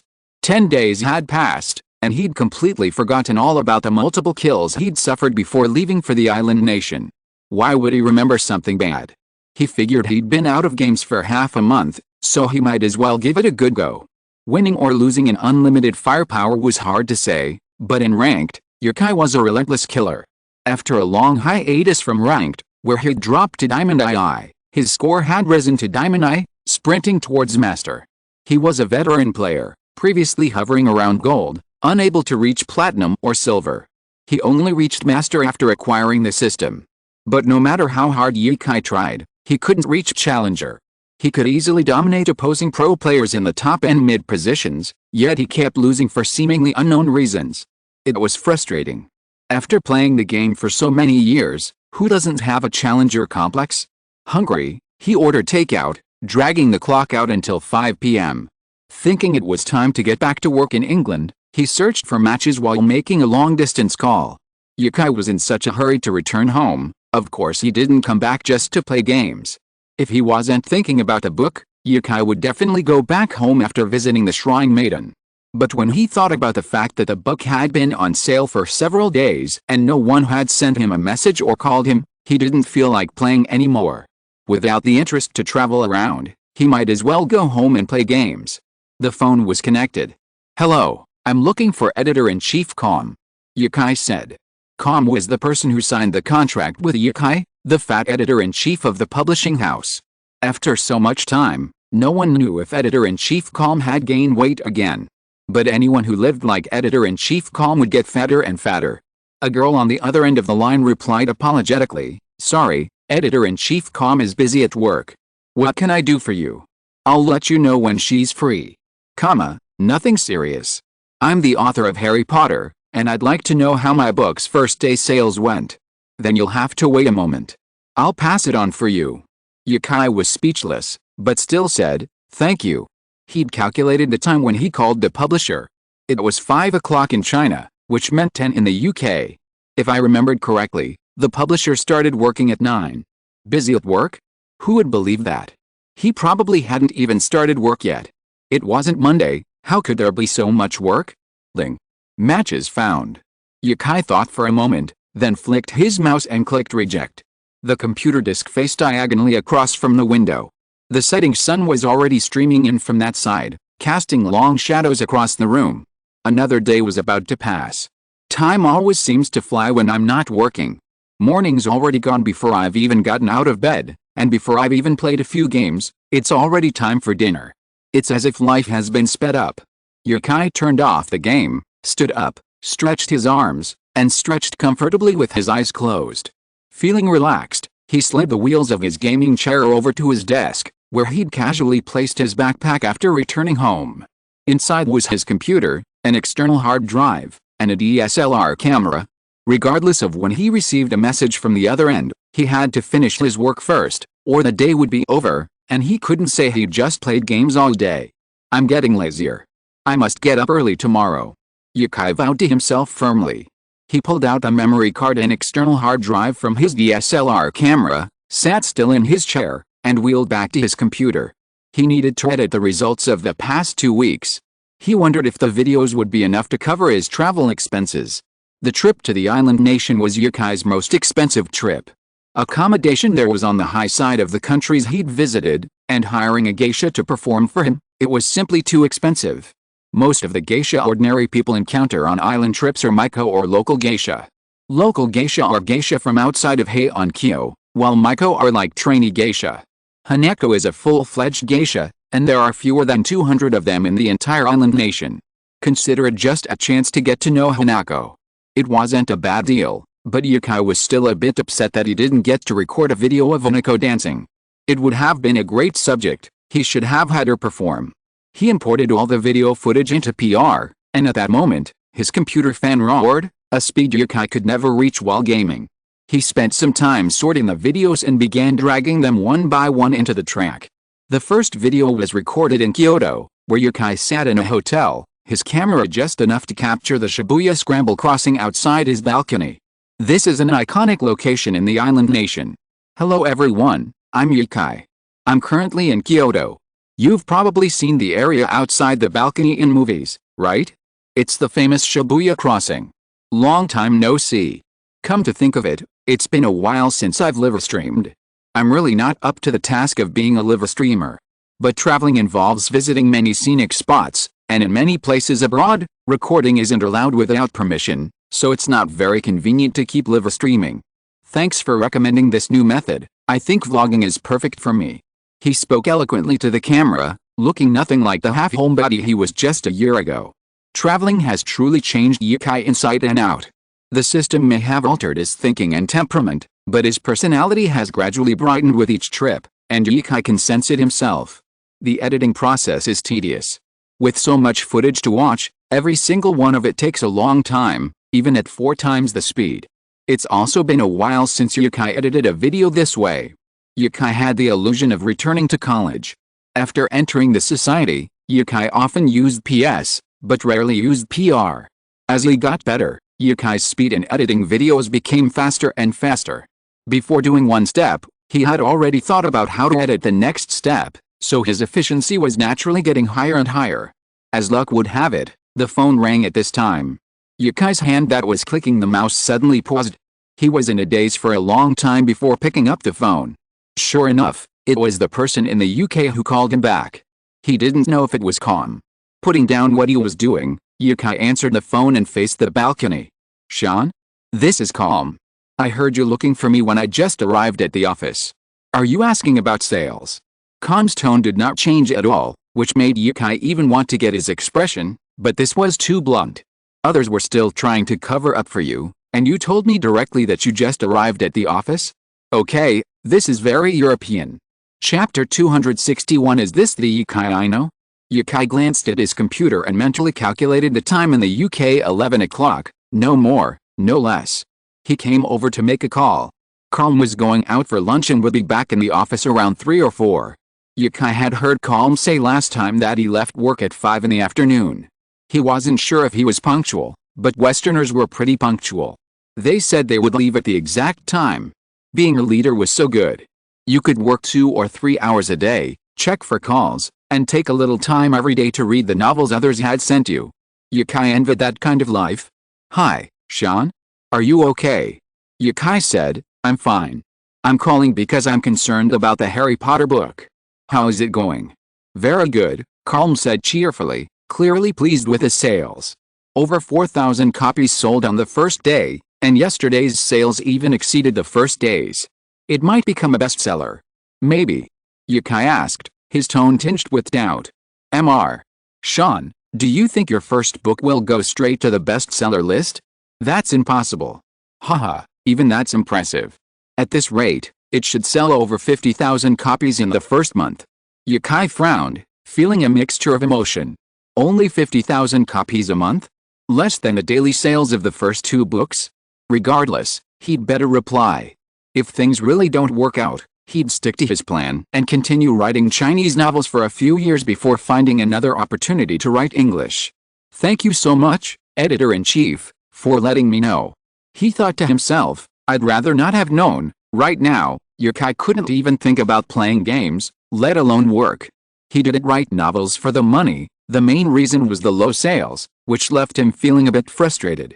When inspiration hits, seeing something he likes inevitably excites him and he wants to write something. Harry Potter is the story he's been wanting to write the most lately. He's only written the first book, but Yukai has already conceived several more. But now it seems like few people are reading. So, will the rest of the series be released? 4,000 copies. 4,000 copies is indeed too few. Yukai's other 2 books both sold tens of thousands of copies on their first day. Yukai was a little worried, but Calm was already very satisfied with Yukai's work's success. If he knew Yukai's thoughts, his opinion of him would definitely decline. You've only written your first book, and breaking 10,000 copies in 3 days is not enough to satisfy you? And it's only the 3rd day since it was released, so why are you in such a hurry? After chatting for a while, Calm noticed that it was almost time for lunch and said to Yukai, it's time for lunch. Be sure to come see me when you get to London. Okay, Yukai replied with a okay, and the phone went busy. As expected, they could only make 2 calls during their workday that morning, perhaps while they were sipping coffee and looking at manuscripts. Today was June 4th. The 4th day of Harry Potter sales. Thanks to the initial wave of readers, the bookstore owner who carried the book had a vague feeling that it had sold even more today. If Calm had had today's sales data in advance, he might not have told Yukai the 50,000 figure. Other bookstores have noticed an increase in Harry Potter sales, and Stanford's, which has placed the book in a prime spot, is practically selling out. The bookstore assistants only just filled this shelf in the morning, but by 1 or 2 in the afternoon, only a few copies remain. 2 bookstore assistants were moving books. Since this book is selling so well today, they've simply left 2 boxes outside so they can restock the shelves at any time. That's strange. Why are so many people buying this book today? There weren't quite a few left yesterday, right? This shelf is a prime spot on the bookstore. In the past, bestsellers wouldn't even have a few copies left by evening, and even if they were restocked half a day later, they wouldn't be available in the afternoon. If this bookstore were like a novel website, this spot would be the front page of the website, and the results were astonishing. The first 2 days were in the making, but today they started to show results. Just then, a few customers walked in. They didn't even look at the books, but just looked around and took photos. It was obvious they were tourists from out of town. Stanford's, the world's largest travel bookstore, is a renowned institution in the UK. It sells not only books but also travel accessories, including backpacks, anti-theft wallets, and the like. In Chinese parlance, it's a viral bookstore. Yan Yankee, wearing a princess hat she bought at a tourist attraction and a great travel bag, wandered through the store with 2 friends. They weren't there to buy a book, they were just there to take photos. But if you find something you like, you can buy it. Seeing the 2 sisters quietly snapping photos of each other in the distance, Yan Yankee shrugged and wandered around the bookstore on her own. After a circuit, she returned to her starting point and casually picked up a book.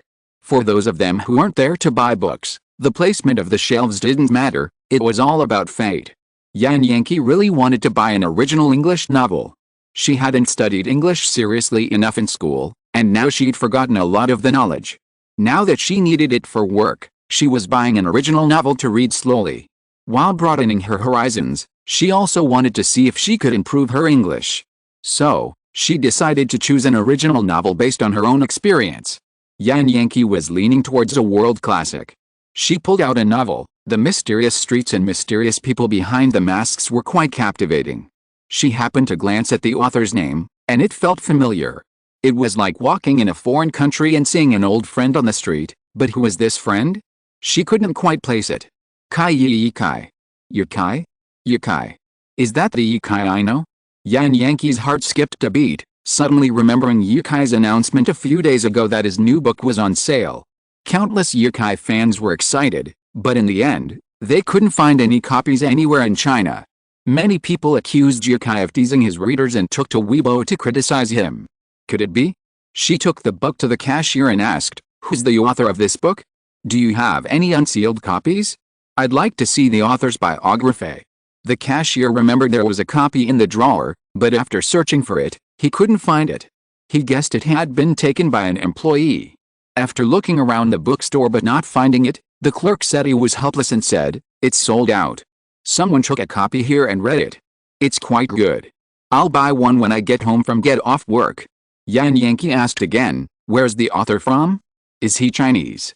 Chapter 262, New Book? Kaija's awesome. The cashier scratched his head, looking at the girl in front of him with a bit of a puzzlement. How could he possibly know where the author was from? He hadn't even seen the author's name clearly. He suddenly remembered what the store manager had said a few days ago, and said to Yan Yankee, "Is that right? It's a book written by a Chinese adventurer, and our boss loves it." Yan Yankee's eyes lit up, widening, giving her otherwise ordinary face a certain charm. It really was written by Yikai. Isn't that Yikai? An adventurer from China? Not to mention adventurers or travelers, Yan Yankee had never even heard of another celebrity named Yikai. After all, her idol was named Yikai, so if there was someone with the same name, Yan Yankee would pay attention. "I'll buy this book." Yan Yankee placed a book on the counter and opened her phone to pay with WeChat. For a bookstore frequented by travelers, having a WeChat payment channel was not unusual. After all, Chinese talent is the driving force behind the development of global tourism, so they should definitely be given some convenience. Many copies had already been sold today. The cashier smiled and said directly, £6.99. Yan Yankee took out her phone and prepared to scan WeChat Pay. WeChat Pay is very intelligent now, with cross-border services allowing mainland residents to spend money abroad without exchanging currency. Her WeChat account was stored in Chinese currency, but when the other party scanned it, they received pounds, while the money was deducted from her account in Chinese currency. She placed her phone under the scanner and waited for a beep before retracting it. She glanced at her purchase. Her expression faltered, but soon returned to a cheerful expression. Traveling requires the courage to spend. If money is lost, we can earn it again. Picking up the book again, Yan Yankee felt it had grown heavier. It was the weight of money. Such a thin book cost her over 70 Chinese yuan. Honestly, Yan Yankee felt a little distressed. Nirvana in Fire was so thick, but it only sold for so little, and now it's so thin, it's so much more expensive. Could Brother Kai be writing novels abroad because he's broke? After all, in his videos on Bilibili, he said traveling is expensive. He probably just ran out of money. Thinking of this, Yan Yankee felt a pang of hatred for domestic pirates and freeloaders. Quickly tearing open the packaging and tossing it into the trash, Yan Yankee didn't read the text. Instead, she first found the author's profile. There was no photo, but the information listed the author's name as Yikai, a 24-year-old Chinese native, a traveler, and the author of 2 best-selling books in China. "Brother Kai, you're awesome." Yan Yankee couldn't help but shout, but only after realizing where they were. She quickly stood up, bowed, and apologized to the others, walking over to her friend. "Are you crazy? What are you yelling about? Come on, come on." Yan Yankee, unable to contain her excitement, held the book in her left hand and led her friend to the edge of the bookstore with her right. Once they were in the corner, Yan Yankee pulled out a book, presenting it like a treasure. What do you mean? You know we can't read English." These 3 people were colleagues from the same company. They had taken annual leave specifically to travel because they often read Yikai's travelogues and live broadcasts and liked his outward-looking attitude. "This is Brother Kai's new book." "A new book?" Yan Yankee said, her voice suppressed. "A few days ago, Brother Kai said his new book was released, and it's this one." "Really?" The colleague looked skeptical. Why did Brother Kai go to England to write a novel? They still didn't understand the situation in China. Chinese paladin has dug so many holes. Another girl didn't think much of it and shouted, "Brother Kai is awesome." Fortunately, she knew not to shout loudly in this place, so she kept her voice low, just shouting out this heartfelt statement. It's really true. Yan Yankee opened the author's introduction and translated it for them one by one, finally saying, "This bookstore has promotional photos for this book. I saw the date and it's released on June 1st. Wasn't Brother Kai's Weibo post on June 1st? This is amazing. It's directly published abroad. Confirmed. This is Brother Kai's book." The girl who had just whispered that Brother Kai was awesome quickly took out her phone and took a photo of the book. The sudden flash startled Yan Yankee. "What are you doing?" "Of course I'm taking photos. We're the only 3 people in the group who know about this, right? Aren't you helping Brother Kai promote it?" Oh, Yan Yankee suddenly realized and smiled. "Yes, I'm taking photos and posting them to the fan group too. Brother Kai is really making us proud." Yukai's fan group has been very active in recent days. A while ago, Yukai spread a fake news, which sent all the fans searching for Yukai's new book, but in the end, they found nothing. It was as if the new book Yukai mentioned didn't exist. How could fans sit still? Some unfollowed him outright, while others, who didn't, were already hurling insults at Yukai's post. It looked like they'd become fans. Perhaps they unfollowed him to curse him. The group, which typically spent over 99 minutes inactive between posts, suddenly ceased all chatter. Aside from a few messages that were sent out of inertia, everyone's attention was drawn to the previously posted image, the author profile clearly referring to Yukai. What's this? Brother Kai's book has been translated into English? Why is it all in English? No trace of Photoshop at all, sir. Excuse me, I only understand Brother Kai's name. What the hell is that whole thing? Can someone translate it? Count me in on the above. I only understand the 2 words Yukai. This is an author profile. It says the author is Yukai, a 24-year-old Chinese native who loves traveling and has been to many countries. He's published 2 superb bestsellers in China, and another, what the hell is this? Harry Potter. The repeater was interrupted by a series of photos, the cover, back cover, table of contents, and a small section of the story on the first page. The exquisite artwork on the cover instantly made it clear what the novel was about. The little boy on the cover was clearly wearing modern nightgown. Could this book be about a modern magical story? Wow, I'm really eager to read it. In an instant, dozens of people were at Yankee at the same time. Everyone was asking where the book was found, whether the novel was real, why it was not available in China, was it only available abroad, and was it available on Amazon? There were also requests for purchasing agents, requests to share the plot, and so on. All of this happened in just 3 minutes. Once again, 10,000 updates, requests for rewards, requests for subscriptions, requests for everything, and the data was a bit miserable. There was only 1 hour left before the monthly tickets were gone, and tomorrow was the 1st of the month. Chapter 263. Many Zhuan people. It was 10 p.m. in China. Yi Kai, who had landed at 4 a.m., had gone to bed early, unaware that his fans had already seen his book, which had been released in the UK. Last year's bestseller had written a new foreign language book, which debuted overseas.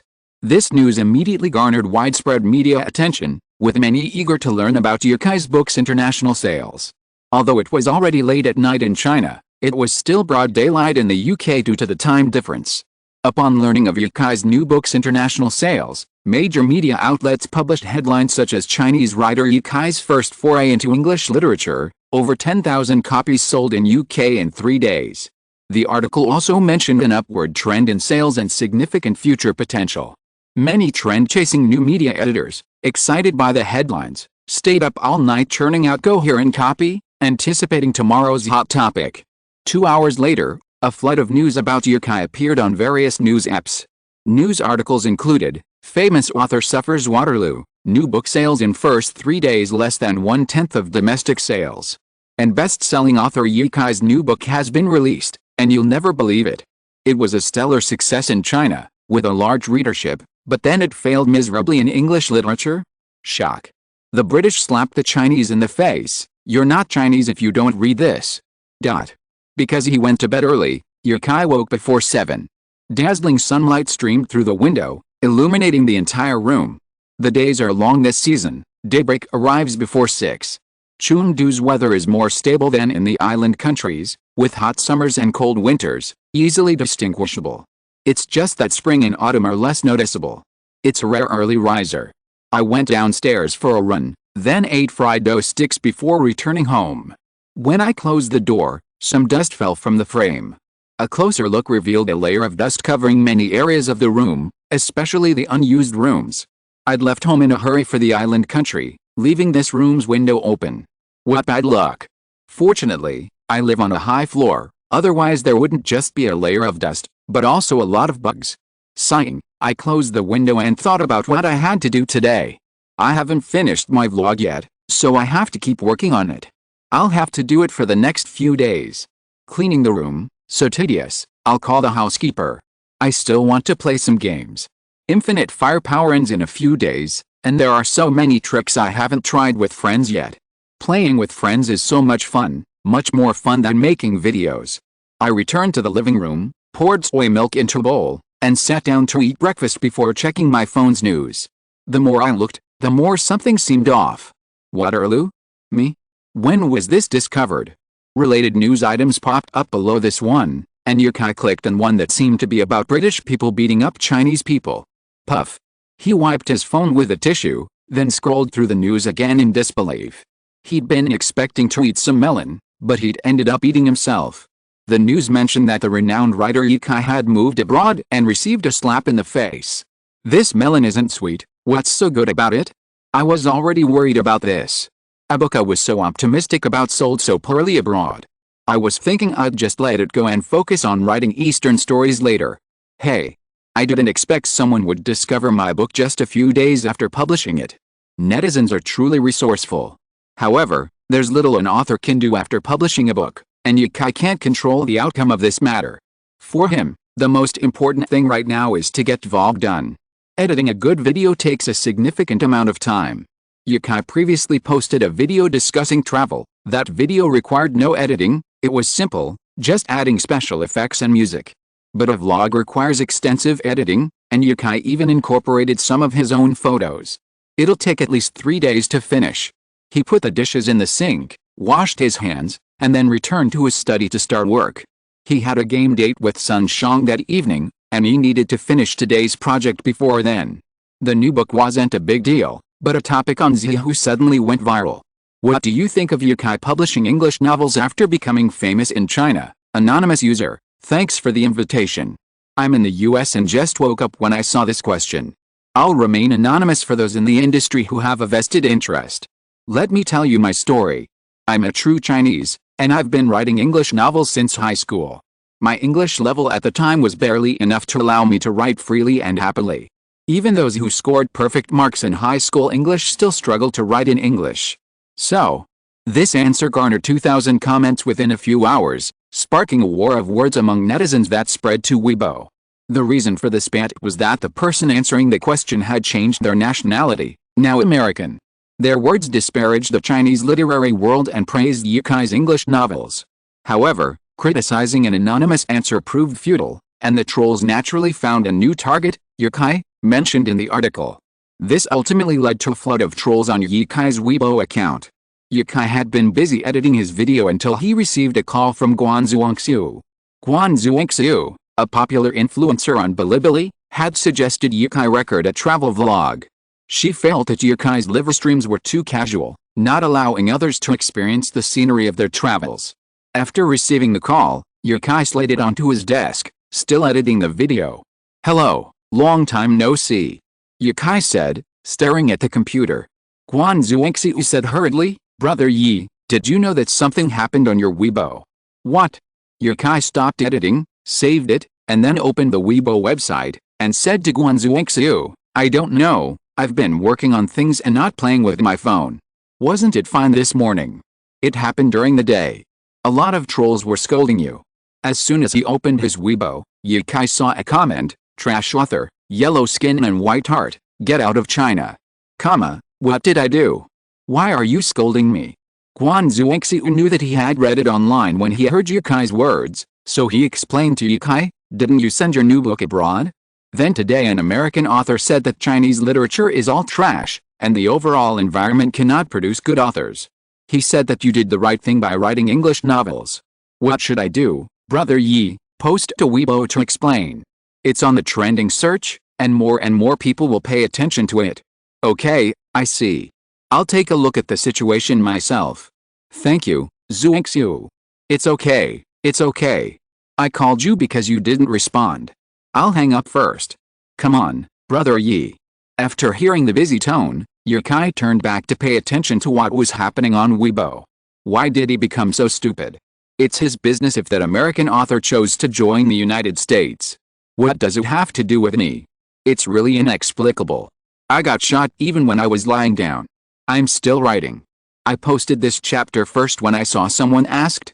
I'm stuck today and it's a bit uncomfortable to write. If everything goes well tomorrow, I'll still update 10,000 times. Just think of it as the author taking a day off to celebrate Children's Day. If you're listening to this novel on a channel other than Fanfic World, it means they downloaded and uploaded it without effort. We cordially invite you to visit our channel, Mundo Fanfic Novelis. There you'll find the original version of this story and you can explore many other novels of various genres. We're waiting for you to immerse yourself in a world of incredible novels. Chapter 264. That's all. Before the criticism, Yikai hadn't really considered this. Writing an English novel and being called unpatriotic? Hey, what does that have to do with patriotism? It's just the right subject matter. A website even has historical and urban sections. If the subject matter is right, why not publish it abroad?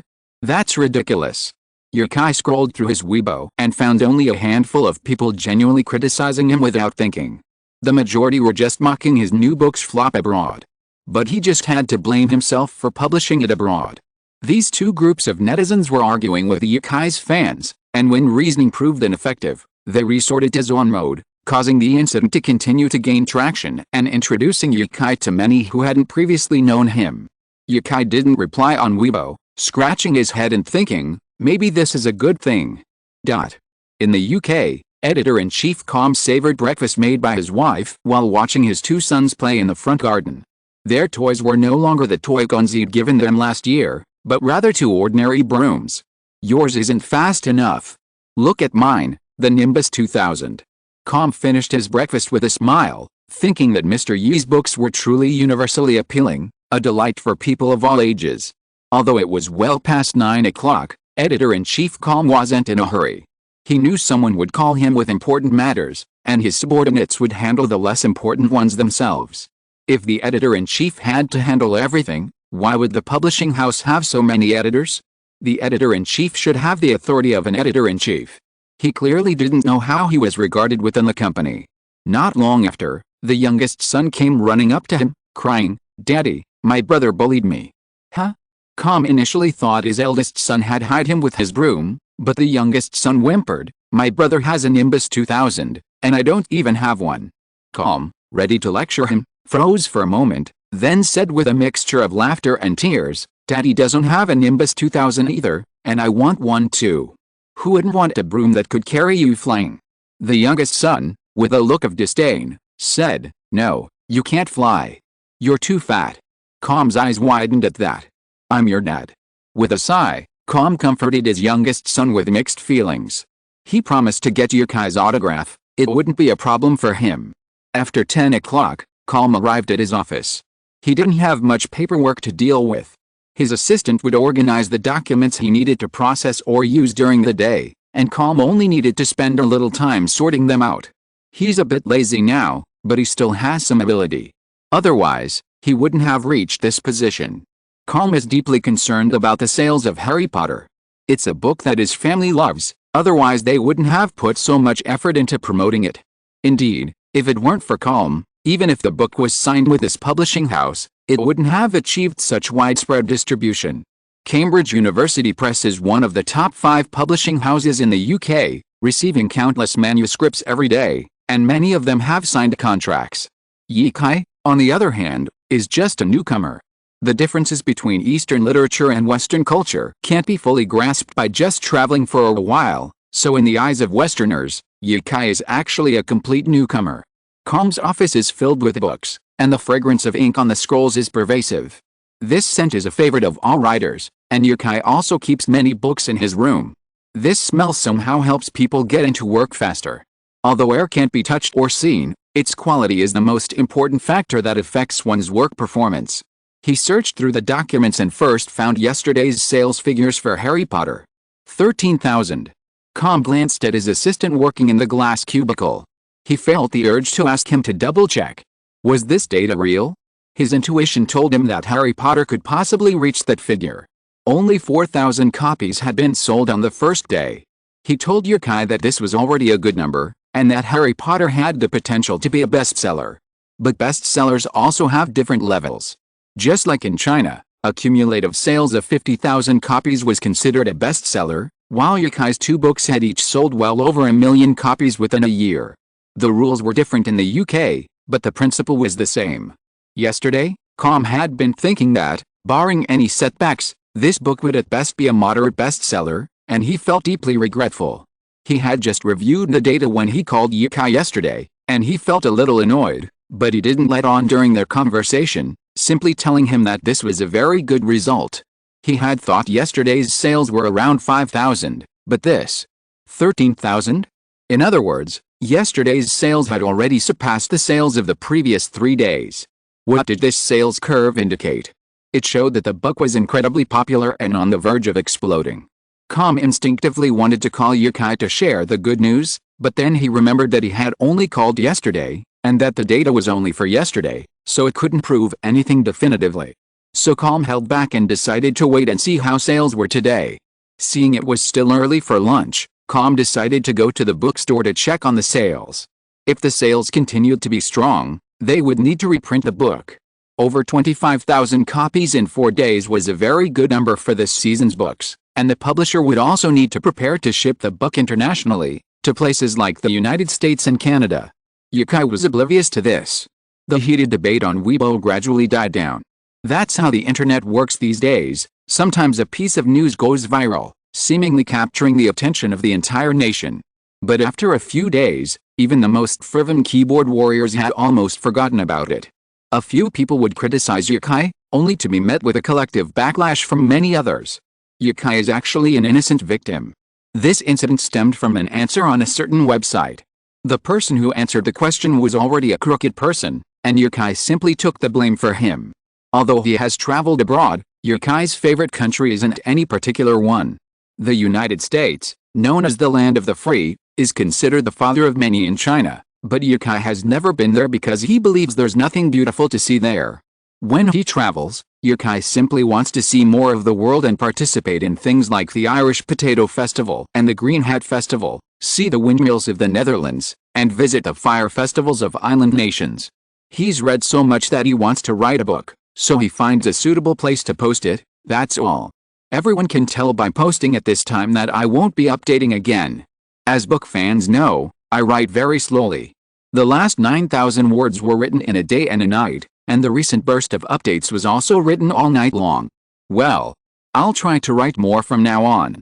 I'm too embarrassed to ask for subscriptions and rewards, but please reward me when I update more. Chapter 265 Wrong Coffee. As Yukai's hand speed improved, his gaming skills improved, and more friends asked him to play duos. He longed to play games, but work was no match for him. Giving up his daytime gaming time, Yukai spent 3 full days editing the vlog. He didn't even want to record a second vlog, it was such a waste of time. Live streaming would be more cumbersome, but there wouldn't be anything else to do afterward. This was also because Yukai was new to vlogging and had so much to say. With the experience he gained from this editing experience, he'd definitely be more concise next time. If he could finish the editing in a day, he'd be happy to do it. He opened Bilibili's Creator Center and enabled creative incentives before uploading. He'd only posted one video, but it had a high number of views, likes, coins, and collections, instantly meeting the requirements. Without creative incentives, no matter how many collections and coins your video received, you wouldn't actually make any money. 5 million views would only net you a few hundred yuan at best. The video was quite long, so Yukai divided it into 3 parts, the first covering Hokkaido, the second the main islands, and the third, a more disjointed collection of footage from outside of Hokkaido and the main islands. Altogether, it was over an hour. Yukai's average vlog time was only about 10 minutes, making him a true leader in the industry. He clicked upload, then stood up and walked to the living room to retrieve coffee beans from the cupboard. He made a cup of coffee. He was a novice and still learning how to make latte art, but after so many handcrafted creations, he had developed a good understanding of proportions and was able to achieve his favorite texture. He hadn't had anything important to do recently. His father had hired an advertising agency to film a commercial for King New, and Yukai had seen the creative. It was primarily aimed at young people who stayed up late. It was still promoting its anti-fatigue effects. Yukai had come up with a plan, but it wasn't ready yet. He had to wait until September.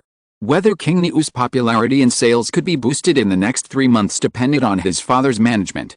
After all, the entire management team had gone on a training course, so it wasn't impossible for them to not improve at all. The rich aroma of coffee gradually filled the study room. The silent phone suddenly started vibrating, making a noise louder than a ringtone on the solid wood tabletop.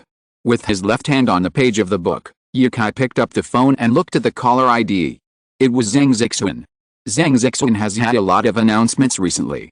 Apart from a message 2 days ago expressing his concern for Yukai's new book, the two haven't spoken on the phone for a long time. Yukai answered the phone and returned his gaze to the book. Zixuan, are you done with your work? Yes, I have to participate in a variety show tonight. I don't have anything to do right now, and I can't go out. What are you doing, brother? Reading. No wonder the novels you write are so good, it turns out it's because you read often. Yukai laughed for a while and said, what else do you think? Okay, stop the compliments. Let me guess, are you in Chengdu? How did you know? Zhang Zixuan's voice was very flustered. Guessed right. Yukai smiled briefly, without explaining to Zhang Zixuan. He took out a bookmark, placed it on the page, and closed it. He stood up, putting the book away, and said, of course I guessed. Where are you? I'm going out. Shangri-La, brother, do you know where it is? The Shangri-La is near Hejiang Pavilion, a well-known hotel in Chengdu. Yukai had lived in Chengdu for many years, so of course he knew where it was. Yes, there's a Western restaurant downstairs, the one with a buffet. What was it called? Yukai thought for a moment, then said, oh, Wrong Coffee, on the first floor of the hotel. He had heard of this place before, but Yukai had never been there. Chengdu has so many delicious restaurants that even if he changed places for one meal, he wouldn't be able to finish them all in a year. And even then, he still had to pick out the bad ones and stick to the highly rated ones. After all, Chengdu's reputation as a city of food wasn't self-proclaimed, it was well known throughout China and even abroad. The foreigner who claimed to have eaten every Chinese cuisine in a year was still in Chengdu 6 years later. It seemed he was planning to retire in China. This wasn't surprising. When Yukai traveled elsewhere, he'd already know what he'd be eating the next day, or even the day after, before he even arrived. In Chengdu, there was no need to worry about what to eat for breakfast, lunch, or dinner. The only thing he should worry about was how to choose. After changing his clothes, Yukai hurried out. His location wasn't close to the Shangri-La Hotel, and the taxi would take about 15 minutes to get to the agreed destination. Traffic wasn't very heavy at that hour, and he only stopped at traffic lights along the way. He arrived at Wrong Coffee in less than 15 minutes. Wrong Coffee, officially Wrong Coffee Seafood Buffet, is part of the Shangri-La Hotel, near Lan Kuei Fong and the Covered Bridge. Breakfast is primarily for hotel guests, while lunch and dinner are both plentiful, offering a wide variety of European, American, and Chinese dishes, so naturally, the restaurant is packed. As Yukai got out of the car, he spotted a young woman standing not far from Wrong Coffee, wearing a mask and a black baseball cap. She was dressed in a loose Korean-style shirt and jeans, looking strikingly youthful. It was Zhang Zixuan, who was hiding in the shade of a tree, playing on her phone and unaware that Yukai had gotten out of the taxi. The sun was unforgiving today, scorching the entire city of Chengdu. The stone pavement on the streets was scorching hot, burning like a fire. Yukai, also wearing a hat but no mask, walked over and whispered in her ear, "Hey." Zhang Zixuan was scrolling through Douyin when he heard someone talking next to him. His hair stood on end, and he quickly turned around to see it was Yukai. "Ah. Brother, you scared me to death. Who told you to be so engrossed? Haha, let's go, I'll treat you to something. I thought someone else had spotted me. How did you know it was me? I disguised myself so well. She spun around in the shade, congratulating herself on her flawless disguise. You're still a long way from that. Actually, it wasn't that bad. Yukai was different. When he saw someone who looked familiar, he would immediately mentally analyze who they resembled. His memory and thinking skills were now capable of a photographic memory. Anyone with even a little common sense would have guessed the answer, not just Yukai. After all, it was a prearranged meeting, not a chance encounter. There was no need to choose where to eat, of course, it was right next door to Wrong Coffee. The name of the place was Wrong Coffee, or rather, Wrong Coffee Seafood Buffet. They were actually quite famous for their desserts, too: cheesecake, Napoleon, tiramisu. Yukai had eaten instant noodles at home for lunch, and now the thought of a big meal made him feel a little hungry. Even though it wasn't even 4 o'clock yet, Yukai didn't care. He wasn't going to get fat. Chapter 266 Daily sales exceed 20,000. This restaurant's decor is incredibly luxurious. It doesn't look like a buffet at all, but rather like a Western restaurant serving French cuisine. It's been open for many years, yet it doesn't look dated at all. Backed by a 5-star hotel, the menu is limited, but the quality is excellent. At this time, not many people are dining here. Most reservations are made after 5 p.m., so there's only a vacancy before 4 p.m. About a third of the tables are empty. 2 people just finished their meal and left. Yukai quickly ordered the table to be cleared, and they took their seats.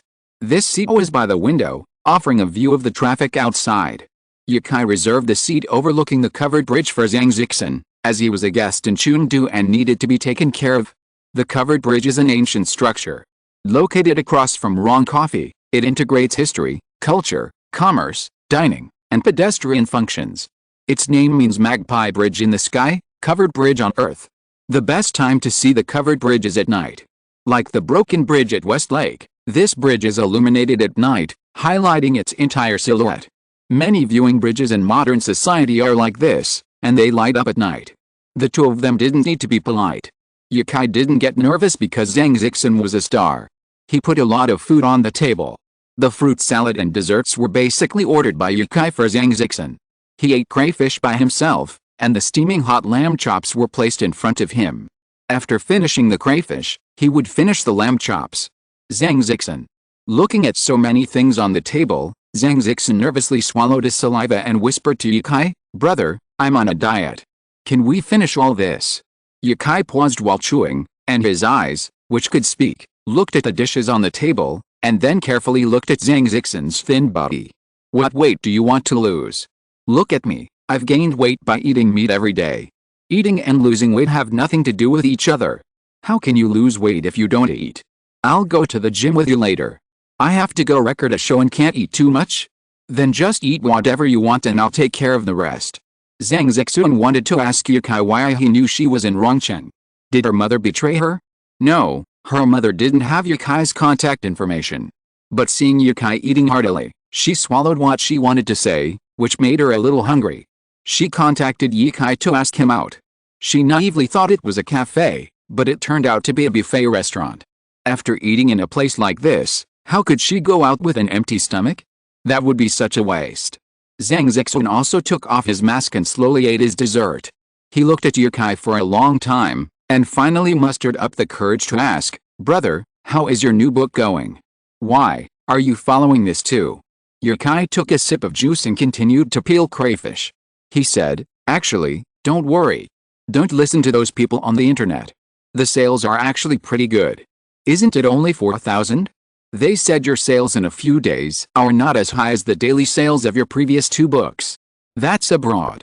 How can it be the same in China?" Yukai replied. Seeing that Zhang Zixin still didn't quite understand, he said, "In China, I participated in variety shows and sang songs. Nirvana and Fire and Sword and Chinese Paladin were both adapted into TV series. These things have gained me a lot of personal fans, not just fans of the book. The sales are high, but it's very unreal." Zhang Zixin ate tiramisu in silence, thinking to herself that selling 4,000 books in a day was too real. She felt that it would be better to sell the book in China. At least the tragedy of only selling 4,000 copies in a day would not happen again. This is Brother Yi's new book. He's her idol. Zhang Zixin had been incredibly excited when she'd learned about the announcement in Chengdu, having written down everything she wanted to ask the day before. But now, she didn't know how to start. This wasn't a show, but a private meeting between the two of them. They'd been able to chat on WeChat, but once they actually met Yukai, Zhang Zixin found herself incredibly nervous, especially while waiting for him. Yukai ate his lobster, watching Zhang Zixin nibble his dessert across from him. His phone rang on the desk. Yukai casually placed the freshly peeled crayfish in Zhang Zixin's bowl, removed his gloves, picked up the phone, and said, "Editor-in-Chief Calm, good morning." Calm arrived at the office today and was already looking over Harry Potter's sales report from yesterday. For this very reason, he'd arrived just after 9 o'clock, a rare occasion. The first digit of the data had changed from 1 to 2. Sales had nearly doubled compared to yesterday's. Calm pumped his fist in the air, shouting, "Yes! Yes!" His fat rippled with his gestures. He completely ignored how ridiculous he looked. His excitement had already made him lose some of his composure. Just 2 days after Harry Potter's release, his colleagues had mocked him for signing such a children's fairy tale. But now? He kept laughing. Ha ha ha. He ran out of his office with a report and announced to the remaining staff, Harry Potter sales exceeded 20,000 yesterday. Some of the staff knew the statistic, while others hadn't paid much attention to the book and weren't sure why Editor-in-Chief Calm was so excited. But selling 20,000 copies in one day was a rare achievement, so they applauded enthusiastically. After asking his colleagues, he learned that the book's first day sales had only been 4,000, climbing to 10,000 on the fourth day, and then rising further to 20,000 on the fifth. The sales potential for a book like this was clearly even more exciting than the first day's 20,000. This proved to be far more than just 20,000 copies. There was much more to be tapped. Calm suppressed the editor's applause and said, "From today on, give all of Zimmerman's resources to Harry Potter. I want everyone in Britain to know about this book, whether on the subway or in the elevator. Do you understand?" "Got it, Mr. Calm." Calm was eagerly anticipating what news Harry Potter, enjoying top-tier resources, would bring him tomorrow or the day after. This was a gamble, just like the previous contract with Harry Potter. No one knew what surprises would follow, whether it would be a huge hit or receive a wave of negative reviews. It all depended on the sales performance over the next 2 days. Calm suddenly thought of something and hurriedly walked towards the office with a relaxed pace. He hadn't felt this relaxed in a long time since he gained weight. He remembered that he hadn't told Yukai the sales figures for the past 2 days. Mr. Yu would definitely be surprised. Chapter 267 Good News Bad News. Seeing the caller was from England, Yukai knew who it was. He answered the phone and said, "Editor-in-Chief Calm, good morning." Yukai had memorized the global time difference. England was 7 hours behind China, so even though it was almost dinner time in China, the British had only just begun to roll out of bed. "Ha ha ha, good morning, Mr. Yi," Calm laughed, his voice filled with joy.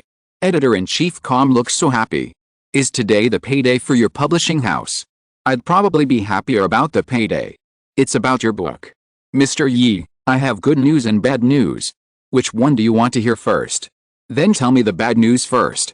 The good news should be saved for last, right?" Glancing around the restaurant, Yukai pushed back his chair and whispered to Zhang Zixin, "I'm going to go out and take a call." Zhang Zixin nodded. She watched Yukai speak fluent English, impressed, but also wondering if the British publishing house had some good news for Brother Yi. Yukai spoke so quickly that Zhang Zixin didn't understand many of the words. He only heard editor-in-chief, good news, bad news, and so on. The cake suddenly lost its aroma, and his eyes followed Yukai as he left the restaurant. "Bad news first? Okay, the bad news is that Mr. Yi's vacation is over.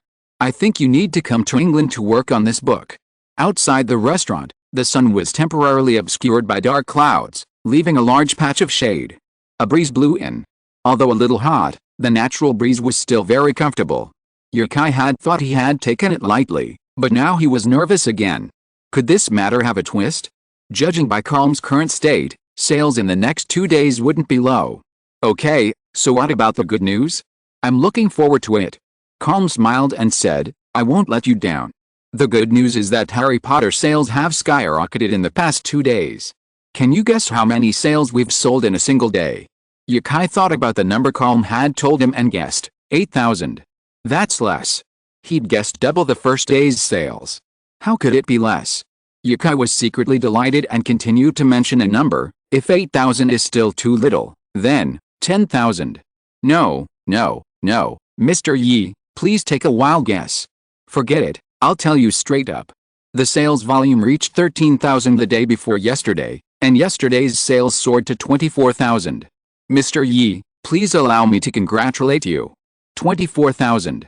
Yes, 24,000. Yukai took a deep breath, calming his excitement. Then Editor-in-Chief Calm, what do I need to do in England? We need you to appear on a TV show to promote Harry Potter and give a few teasers about the upcoming plot. We also need to hold a book signing to boost sales. Come on, London welcomes you. Okay, no problem, I'll definitely be there soon. Yukai didn't know what to say. He was halfway to giving up.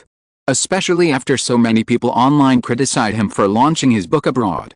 He knew that most people online were keyboard warriors, ignorant of these matters, but his failure and the countless accusations had him reflecting on himself for the past 2 days. After receiving this call, the confidence that had hidden away somewhere returned. I knew it was a good book. I'd poured so much time and effort into it, revising it no fewer than 5 times. After publishing, I'd experienced an unprecedented period of lows, but now, finally, the clouds had cleared and the light had returned. At that moment, even the dark clouds in the sky dispersed, and the dazzling sun reappeared in the sky. 4,000 became 20,000. Yukai put away his phone, his smile unstoppable. With that smile, he returned to the restaurant, sat down, put on gloves, and peeled lobster, humming a little tune. Brother Yi, what's the good news? Zhang Zixun asked. It's about the book.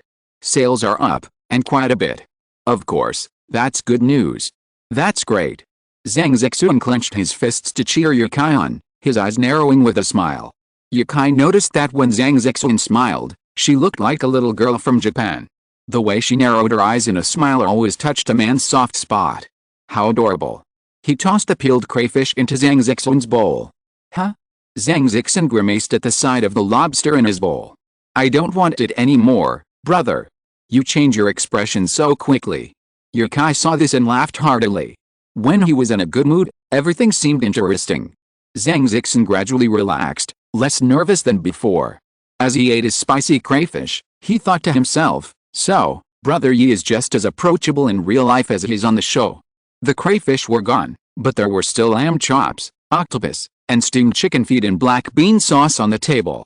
The chicken feet were especially delicious, perfectly soft and melt in your mouth, leaving a lingering, delicious aftertaste. Yukai felt that in Chengdu, these snacks were sometimes even better than full meals. If takeout wasn't an option, Yukai would definitely take some home to enjoy his evening gaming sessions. He had almost given up gaming, but the recent return of infinite firepower had reignited his gaming urges.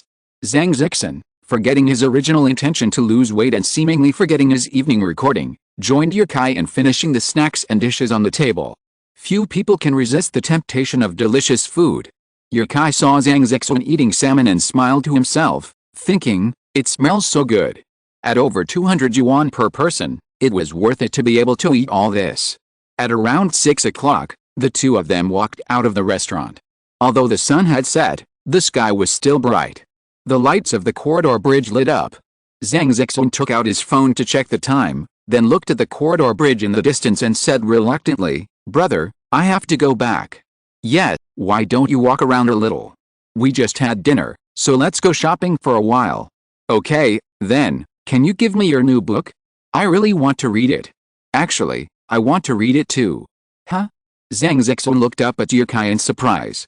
What did he mean by that? Why are you so surprised? I'm not on the UK. The sample book they sent me hasn't arrived yet. What time are you leaving tomorrow? I'll go to the logistics company and ask. If it arrives, I'll give it to you. Probably the flight at 2 p.m. Zhang Zixun wasn't sure. All these things were arranged by his mother.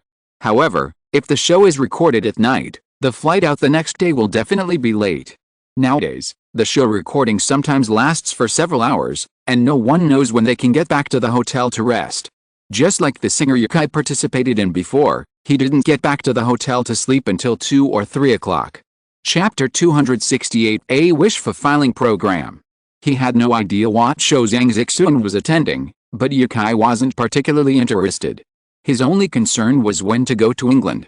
Even if he left Chengdu now, he wouldn't be there until the day after tomorrow. Book signings were a new concept for Yukai. He'd never held one in China, and he hadn't expected his first to be in England. Nirvana in Fire had a book signing, but Yukai hadn't gone. Back then, it was overwhelmingly attended by his female fans, while those who truly loved the author because of the book were few and far between. If Nirvana in Fire had held a book signing, Yukai was certain that 60% of the attendees wouldn't have come for the book, and the turnout would have been staggering. He had to write it himself. Would that be exhausting? So, Yukai hadn't gone. England would have been a slightly better option. Yukai's fan base wasn't there, and his international fame had long since faded. After all, Yukai had only achieved one hit song abroad. Besides some Chinese students studying abroad, the only people willing to attend the book signing would be genuine book lovers. If the crowds weren't large, Yukai would be happy to interact with his fans. Don't expect me to work anymore. Earn money? Even that's out of the question. As they walked along the Funan River, Zhang Zixun suddenly said, I need to go back. My mom's pushing me. What time is the show? 9 o'clock, Zhang Zixun said. Yukai paused, calculated the time, and said, oh, time to go back. Come on, let me see you off. Arriving early for a show was a must. Putting aside the makeup routines of celebrities, even the entertainment industry's established rules meant you couldn't arrive too late. Otherwise, people would think you were being a bit of a diva. Yukai wasn't in the entertainment industry, but he knew this. It was just like a class reunion. The more successful you were, the later you'd arrive, commonly known as the last one. The Funan River before nightfall wasn't as beautiful as it was at night. As the sky gradually darkened, the waters reflected the pre-lit streetlights, creating a shimmering, emerald green. Along the river, there were many small vendors, but no one noticed the two people walking together, a popular young actress and Yukai, who had recently gone viral. Who knows what the news would say tomorrow? With the rise of self-media, the news industry is awash in chaos. While previous reports misinterpreted responses and secretly took photos of celebrities, they at least had substance. But those self-media outlets shouldn't resort to candid photos anymore. They can just pick two random photos online and spin a story based on them. Yukai, the receptionist, couldn't sleep because he read too much of the news. With Yukai's temper, reading it made him grit his teeth. He wondered what the celebrities would think of the news, but they probably wouldn't read it. Oh right. Zhang Zixun suddenly remembered something. I'd made a lot of preparations before coming to Chengdu yesterday, listing all the questions I wanted to ask, but now I've completely forgotten them. I only remembered to comfort Yukai and ask him to give me a book. What's wrong? Yukai asked. Before coming to Chengdu, Teacher Wang asked me if you wanted to participate in a variety show. No, it's boring. Yukai thought it would be nice to be a behind-the-scenes figure in the entertainment industry. He could write songs when he felt like it, or write a script whenever he felt like it. It was so tiring. Is there money to be made writing novels? Selling the copyright alone could buy him a villa in Shanghai's Yanjing. Now Yukai's bank account was accumulating, and he had no way of spending it all. He didn't want to get involved in the murky waters of the entertainment industry. It's not that kind of variety show. Teacher Wang funded it himself. It's like a travel show. There are travel variety shows, like those on Hua. Yukai remembered the Hua and the boys he'd seen before, where a bunch of celebrities used their budgets to travel. But he wasn't famous enough, right? He couldn't fit in with that kind of group. No, how should I put it? Oops. Zhang Zixun pounded her fist and knocked her head. She suddenly forgot how to tell Yukai. She didn't really understand the show, having memorized Teacher Wang's instructions by rote. Don't knock your head, it'll make you stupid, Yukai said. Zhang Zixun suddenly realized something, looked up at Yukai, and said eagerly, it's one of those programs that grants a person's wishes. Many celebrities want to travel, do charity work, things like that. There's that kind of program? One that grants wishes. Yukai was surprised. Yeah, pretty much. As if her mission had been accomplished, Zhang Zixun finally breathed a sigh of relief, relaxed, and watched the Shangri-La Hotel building draw closer. Yukai nodded, lost in thought, until they reached the bottom of the stairs. We're here. You go up. I'll ask Teacher Wang myself. Okay, then. Goodbye, brother. A variety show about fulfilling dreams, that's interesting. I could ask Teacher Wang about it when I get back. If I'm interested, I could try it out. I don't know how it works. But doesn't Mr. Wang have his own WeChat? Why did he let Zhang Zixuan send a message? After he couldn't see Zhang Zixuan, Ye Kai walked to the highway and found a good place to hail a taxi to go back. The traffic flow in this place was not bad, and there were empty taxis passing by from time to time. After arriving at the community, Ye Kai continued to walk downstairs for half an hour.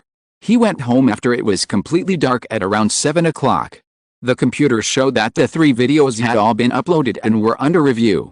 He had been bounced many times on QQ, and they were all people asking him to play games together. Seeing that Ye Kai hadn't replied to the message, Sun Xiong went to play by himself. He pointed the mouse to check Sun Xiong's ID. It had been 9 minutes. It's still early. Mr. Wang should have anything to do at 7 o'clock? This season of Longing has been filmed, and Mr. Wang didn't participate in Go Fighting. It seems that he is filming recently? But it shouldn't be a problem to send a message. Ye Kai sent a WeChat message asking, "Is Teacher Wang here?" 2 minutes passed before he replied, "Yes, do you want to join? I think it's a good fit for you, and it's nice for you to relax right now." Ye Kai: "I don't need to relax. My book sales are picking up, and I'm going to the UK to promote it soon." "Really? That's great. I don't have to rush. I'm still planning. I'm just doing this on my own and no one's investing. I'll take my time. If you're sure you want to come, I'll save a spot for you." "So what kind of program is this?" Teacher Wang paused for a long time and then had a long conversation with Ye Kai. The general idea was that this program probably wouldn't be broadcast on television, but only on an online platform. There would be 12 episodes, or 1 season. Each episode would invite one person to participate, fulfilling a wish to some extent. But the wish had to be something the production team could afford. For example, you could scuba dive to see marine life, cycle the Sichuan-Tibet Highway, climb a snow-capped mountain, or even do charity work and teach in a kindergarten. Chapter 269. Is this book good? June 6th was the hottest day of the year. Following the summer solstice, the lesser heat and greater heat seasons arrived, bringing temperatures soaring, sometimes reaching around 40 degrees Celsius, exceeding human body temperature. This made for a perfect time to visit the UK. Temperatures in the UK are consistently low year-round, and at this time of year, daytime temperatures didn't even reach 20 degrees Celsius. After folding his windbreaker, which he'd never worn twice since buying it, and placing it in his suitcase, Ye Kai glanced around, making sure he had everything he needed before leaving the house and heading to the airport. Chengdu currently has few direct flights to Europe. According to Ye Kai's knowledge, there are only 3 countries, with the UK among them. Once Chengdu's second airport is built, more international routes will be added, with one airport handling domestic flights and the other international. Flying from China to the UK at 3 p.m. has the advantage of avoiding jet lag. A 3 p.m. flight would arrive at London Gatwick Airport around 8 p.m., so don't sleep on the plane, just stay awake and sleep through the journey to the UK. The next day, whatever you do, play as you please and work as you please, without any interruptions. In flight. This was Ye Kai's second time in England. The sky was gloomy, but it wasn't raining. London had many old houses, and their architectural styles didn't seem outdated at all. On the contrary, these buildings that had been passed down through time had their own unique charm. But Ye Kai was wondering, if there were more houses like this, wouldn't there be more rats, cockroaches, and the like? Forget it, let's just think about beautiful things. He walked to the subway entrance with his luggage. There weren't many people waiting for the subway, a small number of whom were tourists, while more tourists chose to take a taxi to their hotel. After finding a seat to rest, Ye Kai placed his bag on the seat and took out his coat. Ye Kai had taken this coat out of his suitcase in China, intending to wear it when he arrived in England, but after getting off the plane, Ye Kai felt a little cold in this place. "Hello," a voice sounded from the side of Ye Kai, and the hot air he exhaled almost blew on his face. Glancing over there, Ye Kai smiled and nodded, saying, "Hello." It was a girl, probably in her 20s, with wavy brown hair and a slender build, about 1.75 meters tall. Even in her sneakers, she wasn't much shorter than Ye Kai. He confirmed their gaze, but there was no tone. People who use flirting to expand their social circle are often very conscious of their image. Yukai had been approached by girls many times, often just after chewing gum. A must-have for flirting, Wrigley gum freshens breath and even freshens you. Her hands were in her pockets, and she gave Yukai a sheepish smile. "Excuse me, I saw you just as I got to the subway entrance. I've been meaning to come over and meet you. My name is Nina, how about you?" "Kai?" The sound of the approaching subway came over the announcement, and Yukai said with a gentle smile, "My subway is almost there. Miss, have a nice weekend." If the conversation continued at this point, it would inevitably end up adding contact information. It would have been better to politely decline the offer sooner rather than later, saying he didn't have a Facebook account. He'd been approached like this more than 10 times this year, hadn't he? Especially when he was walking through the city streets with his camera. Getting on the subway, Yukai noticed a Harry Potter poster. It wasn't the original cover, but a beautiful image of a castle. Beneath the castle lay a lake, its reflection reflected. The setting sun had painted the sky crimson, and dark clouds were pressing toward it. So, the sky in the poster was half the setting sun and clouds, and half a blanket of dark clouds. This was Hogwarts School of Witchcraft and Wizardry. When was the new poster released? I hadn't heard anything about it. But this one was pretty good, too. It felt even more magical than the cover. Or perhaps a wizarding vibe? Seeing Yukai's interest in the poster, a curly-haired boy sitting next to him excitedly said, "It's a Harry Potter poster for a new book." "Oh? Does it look good?" Yukai asked. The boy's expression was exaggerated as he praised, "It's so beautiful. It's just like what's happening around me. I'm starting to suspect that those people I used to see on the street in magic robes were the wizards in the novels. That's cosplay, kid. But having that feeling shows someone who's truly read the book and immersed themselves in it." Yukai finally smiled happily. He'd actually met a book lover. "This is what they call tap water, right?" The boy continued to explain the novel's setting to Yukai, but kept the plot secret, probably because he didn't want to spoil it for him. "It's really good. A friend recommended it to me the day before yesterday. I searched several bookstores before it was in stock. If I hadn't gone earlier, it would have been sold out. Now that you mention it, it sounds pretty good. Is this book hard to find?" "Yet, it wasn't easy to find a few days ago. Many bookstores didn't have it. But these past few days, it's everywhere, though it sometimes sells out." Yukai nodded thoughtfully. This must mean everyone likes the book. As long as they like it, that's good. Seeing the boy so enthusiastically recommend it to him, Yukai felt extremely satisfied. Why do writers write books? Making money is only part of the equation, and not the primary one. The most important thing is the desire to write this story, to have more people read it and understand it. As a creator, creating a satisfying world that people are willing to believe in, that sense of accomplishment is something ordinary work can't provide. "Do you know the author of this book?" Yukai asked.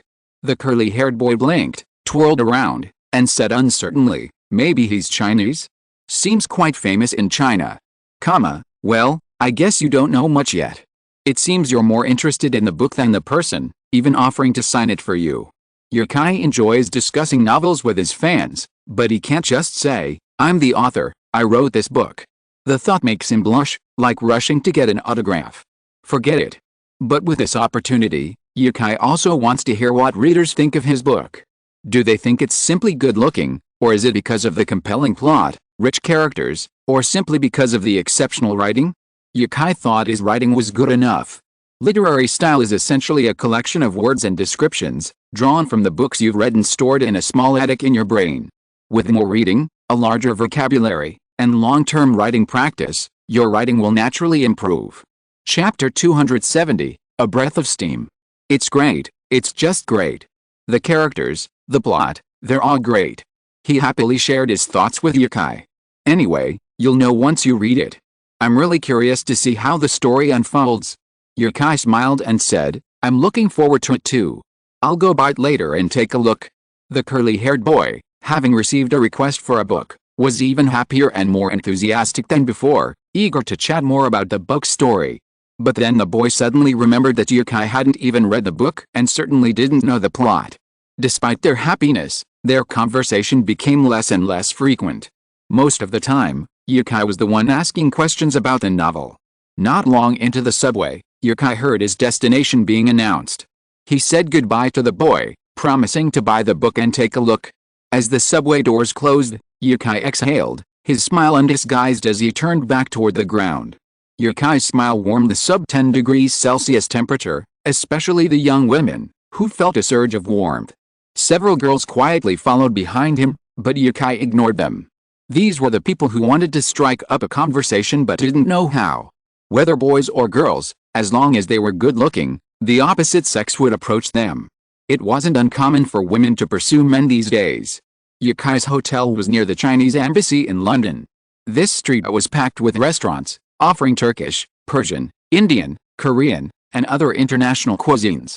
But the one he wanted to visit most was a Chinese hot pot restaurant called Shuxiangjia. This was the place Yukai planned to try tonight. Whenever he returned to Chengdu from abroad, he'd always have to meet up with friends for a hot pot dinner, regardless of winter or summer. Without eating, he'd feel like he'd physically returned to Chengdu.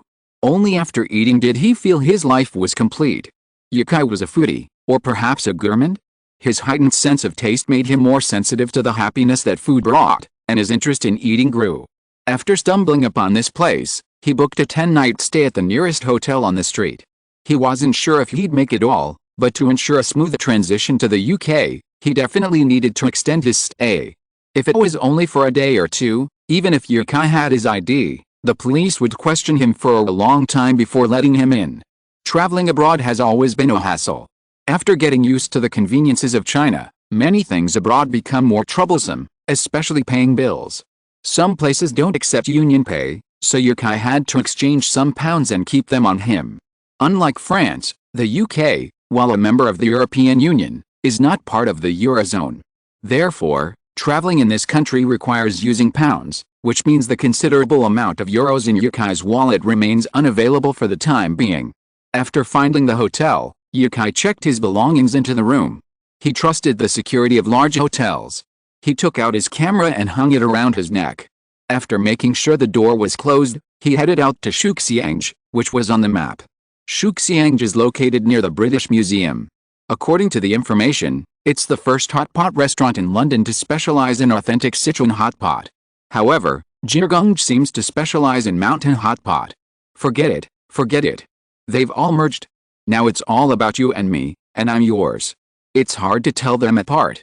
But what is certain is that Shuxiangjia is indeed a Chinese hot pot restaurant. London is cold at night. Although, like China, it experiences summer in the northern hemisphere, the UK has a temperate maritime climate. Controlled by prevailing westerly winds, it's mild and humid year-round, with little change in temperature between seasons. Even in summer, daytime temperatures never exceed 20 degrees Celsius, and right now it's around 10 degrees Celsius. The wind blew past Yukai, lifting the hems of his clothes and making a rustling sound. Walking down the street, Yukai felt like Fajet, about to make a move. But it didn't matter, Yukai was definitely going to steam some. From a distance, he could smell the white steam rising from the hot pot restaurant, along with a faint aroma of hot pot base. This made Yukai, who had just passed by a restaurant filled with the aroma of curry, feel particularly at home. The Shuxiangjia sign, with its 4 cursive characters Shuxiangjia hot pot written on a black wooden background, gave it an antique feel. However, since it's a UK restaurant, there's naturally translated English on the side. As soon as I walked into Shuxiangjia, the aroma of hot pot hit me as soon as I opened the door. The waiters, all Chinese, greeted me in Chinese upon noticing my distinctly Asian face. While the outside was still dominated by English, once inside, more people began speaking Mandarin. Chinese people living abroad really need a restaurant like this that embodies the flavors of home, where they can freely communicate in their familiar, innate Chinese. Sir, what kind of pot would you like? Red pot, not the griddle. Yukai saw that the tables were quite large, and using the griddle wouldn't be convenient for self-scaling meat. Regular hot pot eaters have a good grasp of the hottest and coldest spots in the pot. The griddle effectively separates these temperatures, allowing you to place dishes in the color areas and cook various meats, such as duck intestines or tripe, in the hotter areas. Okay, sir, please follow me. Would you like a seat inside or by the window? The window. Yukai preferred the window seat. He loved watching the pedestrians and traffic outside while he ate. The street lights at night were particularly beautiful, and Yukai didn't want to miss it. Taking the menu from the waiter, Yukai selected the dishes he wanted. All the ingredients were present, similar to those in China. The Chinese characters were prominent on the menu, followed by the smaller English characters, which Yukai loved. It felt like eating in a big Chinese city, not England. Crispy pork, shrimp balls, duck intestines, tripe, and beef with a scallion. 2 servings of this beef, and 2 servings of wang laoji, frozen, please. Yukai smiled and handed the menu back. You're welcome. We're all Chinese. I'll bring you some snacks later. Thank you. The dishes arrived quickly, and the bagua-shaped pot began to steam and simmer. First, put the beef balls, yam and pork ribs into the pot and cook them slowly. Then Yukai put the beef in the hottest place and started to fry it up and down. After a few seconds, Yukai picked it up and put it in the oil dish. The hot beef came into contact with the oil dish, exuding an intoxicating aroma. When it entered the mouth, it was tender and delicious, and the spicy taste burst out instantly, which was very satisfying. Compared with the authentic hot pot restaurants in Chengdu, the spicy taste here has been reduced a lot. When opening a restaurant abroad, you must take into account the local eating habits, but even so, it still maintains a large degree of Chinese flavor, giving people in a foreign country a sense of home. If you're listening to this novel on a channel other than Fanfic World, it means they downloaded and uploaded it without effort. We cordially invite you to visit our channel, Mundo Fanfic Novelis. There you'll find the original version of this story and you can explore many other novels of various genres. We're waiting for you to immerse yourself in a world of incredible novels. Chapter 271. I would rather believe that I am a muggle than believe that there is no magic in the world. Not to mention the base, the ingredients are also excellent. The top quality fresh tripe arrives in a large bowl, mostly filled with ice. The tripe rests on top of the ice to preserve its freshness and enhance its crispness. Simply blanching it in the pot brings it to life, absorbing the hot pot's broth with abandon, leaving it springy, crispy, and tender. Yukai wouldn't order the beef in a typical restaurant, but at a decent hot pot restaurant, it's a must-try. The beef here is thickly sliced, its texture instantly appetizing. Unlike those hot pot restaurants that cut corners, the beef here is cut to order, with generous portions of red meat that remain intact even after blanching. This is what real beef should be like, resulting in incredibly fresh and fragrant flavors. So, eating at Chinese restaurants abroad is a bit of a lottery. Sometimes you'll end up with something so distorted it's flavorless, but occasionally, you'll find something truly satisfying in a host of international restaurants. While the restaurant's base had been slightly modified to suit a British palate, the ingredients perfectly counteracted this shortcoming. As Yukai ate, he was thinking this meal wouldn't be cheap. He loved hot pot, and having been to every famous hot pot restaurant in Chengdu, he had an estimate of the prices. The dishes before him must have cost at least 400 yuan. They'd ordered small portions for everything, figuring they were perfect for one person and still allowed him to enjoy a few more dishes. After finishing most of the dishes, he couldn't finish the remaining vegetables, so he finished his drink in one gulp and headed to the cashier. They accepted Wechat and Huaxia currency. He paid 680 yuan per person. That price? Well, it's undeniable that this restaurant operates overseas and earns its keep. It was almost double what Yukai had expected. It seemed like scarcity made things more expensive. With so few hot pot restaurants abroad, the prices were higher. But it wasn't all that bad. He enjoyed his meal quite well. Even some set menus costing thousands of yuan for a single person might not have satisfied Yukai as much as this meal. The food was delicious and filling, something many high-end restaurants couldn't achieve. After returning to the hotel, Yukai didn't call Calm immediately. According to Calm, Yukai's main purpose in coming to the UK was to appear on a television interview show and hold a book signing. However, the exact date hadn't been confirmed yet. So, time wasn't a priority. Yukai mainly wanted to see how his book was selling in the UK.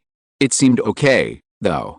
Not to mention the promotional posters at the subway station. Harry Potter posters were now plastered all over the streets, covering entire LED screens on buildings. It looked like the book was going to be a real hit. The next day, Yukai went to the nearest bookstore. His hotel was in the city center, and the bookstores around here, if you could find them on a map, were generally quite large.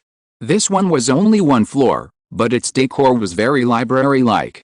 Purchasing books here, or even searching for a specific title, would be difficult, but if you carefully browsed through the categories, You might find something even better than what you were looking for. Since Harry Potter had only been released a few days earlier and was a sudden hit, it had already been prominently displayed by bookstore staff. A few days ago, Harry Potter was only available at Stanford's, thanks to the owner's discerning eye. Now, bookstores across the UK have begun placing Harry Potter in prominent positions. In the UK, a new book selling 50,000 copies a year is considered a major bestseller. After seeing UK's book's first-day sales figures, Com expected it to be a bestseller this year, but no one expected it to rise so quickly. Word of mouth was surprisingly positive. It only took 5 or 6 days to reach bestseller status in the UK, and that was only because sales in the first 2 days were so poor. If this level of pre-release promotion had been implemented, the sales figures in just 5 days would have been staggering, at least a third more than the current figures. Harry Potter captivated the British with a magical power. They even began to believe that such a school of magic existed, hidden within society. Someone even shouted online, "I'd rather believe I'm a muggle than believe there's no magic in the world." Yokai achieved his goal in writing this book. He wanted to write a story similar to Mr. Jin's, one that would convince people that such a world existed. Many Chinese people today believe that ancient internal energy, that acupressure could immobilize people, and that the art of leaping over rooftops and walls was real. But in reality, the ancients were mostly knights. Their combat prowess was barely superior to that of the armed police with batons. This is the pinnacle of novel writing. As people came and went in the bookstore, Yukai sat in the cafe across the street, sipping a rich, steaming flat white. He envied the people who could pull flowers into the shape of colorful leaves. He had tried for ages at home, but couldn't pull out a single, beautiful, complete flower. In 1 hour, 82 people came out with the books, and half of them were Harry Potter books. That's a statistic. As expected, today's sales figures were still impressive. It's better to get all the promotion done early. What's making Harry Potter so popular right now isn't the promotional posters that started appearing in the streets yesterday, but the word-of-mouth reputation that's built up through the reader's love. Putting down his cup, Yukai pulled out his phone and called Com. It was almost 11 o'clock, and he should have arrived at the publishing house. After all, lunch was only half an hour away. As the editor-in-chief, Com would definitely be in the office during the morning hours. "Hey. Good morning, Editor-in-Chief Com. I'm Sean." "Sean? Oh my god, you're calling me because you're already in London? You're not really in London." "Of course, I'm in London right now." "Haha, I'm so glad you're here. Do you know how many sales we had yesterday? Haha, 40,000 in one day. Just one day, from 9 a.m. to 6 p.m., 40,000 in just a few hours." Yukai was delighted to hear this number. High sales not only meant higher income, but also a form of recognition for him. "I'm sitting outside a bookstore right now. I can't imagine even half of these people would come out with Harry Potter. I have everything thanks to you, Editor-in-Chief, Calm." "Me?" Calm was confused, rubbing his fat belly. "It has nothing to do with me. This book had the worst initial promotion. The success it has now is entirely due to your writing being so good. It's truly amazing. Before signing with you, I had already been rejected by every reputable British publisher. You gave me the chance." Yukai told Calm earnestly that if he continued writing in English, even if Cambridge University Press didn't have the right of first refusal, Yukai would still sign with him, as long as the terms weren't too demanding. Editor-in-Chief Calm was a very kind person, and unless other publishers were competing maliciously, Yukai believed that Cambridge University Press had offered him the most generous contract. "Oh? Ha. So I really am partly responsible? Haha, Sean, where are you? How about inviting you to my house to try my wife's pineapple pie?" "Sure," Yukai happily agreed. Chapter 272 Where to hold the book signing event. Com drove up to pick them up in a black Ford Fiesta. It seemed Com was quite frugal, working for a company like this and becoming the editor-in-chief, yet still driving a car like this. It's not that the Ford Fiesta is bad, it offers excellent value for money, but it's certainly a bit cheap. Com spotted the bookstore across from Yukai, opened the window, and said cheerfully, "How does it feel to see your books sell one by one?" Yukai smiled back, saying, "It feels great. Half of the books sold in this store today were Harry Potter books. It seems the book is gaining some popularity in the UK. Don't even mention popularity. Sean, I'm telling you, this book is going to be a super seller, for sure," Com said confidently, tossing his head. Get in the car. Yukai opened the door and got in. As soon as he sat down, he said, new car. My car broke down and I'm fixing it. This belongs to one of my subordinates. They knew I was coming to pick you up, so they all asked me to drive their car. Haha, do you want to go meet them? Huh? I met them last time, right? It's different today, Calm said. Who knew Yukai the last time I went? So many people came every day for signings, and there were countless manuscripts to review, with no clear sign update. Who could have predicted that a book featuring children would become such a hit? Even Calm, who is the most optimistic about the book, didn't expect it. Yukai didn't expect it either. He was worried about the low sales before, but now it was so popular, it seemed unreal. After all, this was in China. In the end, he didn't go meet the publisher. Calm drove straight to his home. It was a quiet and peaceful street. Calm lived in a house of about 200 or 300 square meters. There were gardens in front and back. He hadn't counted the gardens, but the house alone was over 200 square meters. He was so envious. He drove straight into the yard. Calm's car had been serviced, so it just fit into the garage. When he came out, Calm's wife and the children were in the front yard, watching the two of them. Calm was plump, but his wife was very pretty. The two children were about 10 years old, and the youngest was probably only 7. They were both boys, wearing the same blue clothes. They are very cute, and they will probably grow up to be 2 handsome boys. But was Calm good looking when he was thin? Are fat people all potential stocks? Otherwise, why would he have a beautiful wife and 2 beautiful children? But it's better not to tell people to lose weight. If you do, others will think you dislike their fatness. You are a guest, so say less offensive words. Sean, this is my wife, just call her Clara. These are my 2 children, the older one is 11 years old, and the youngest is 7.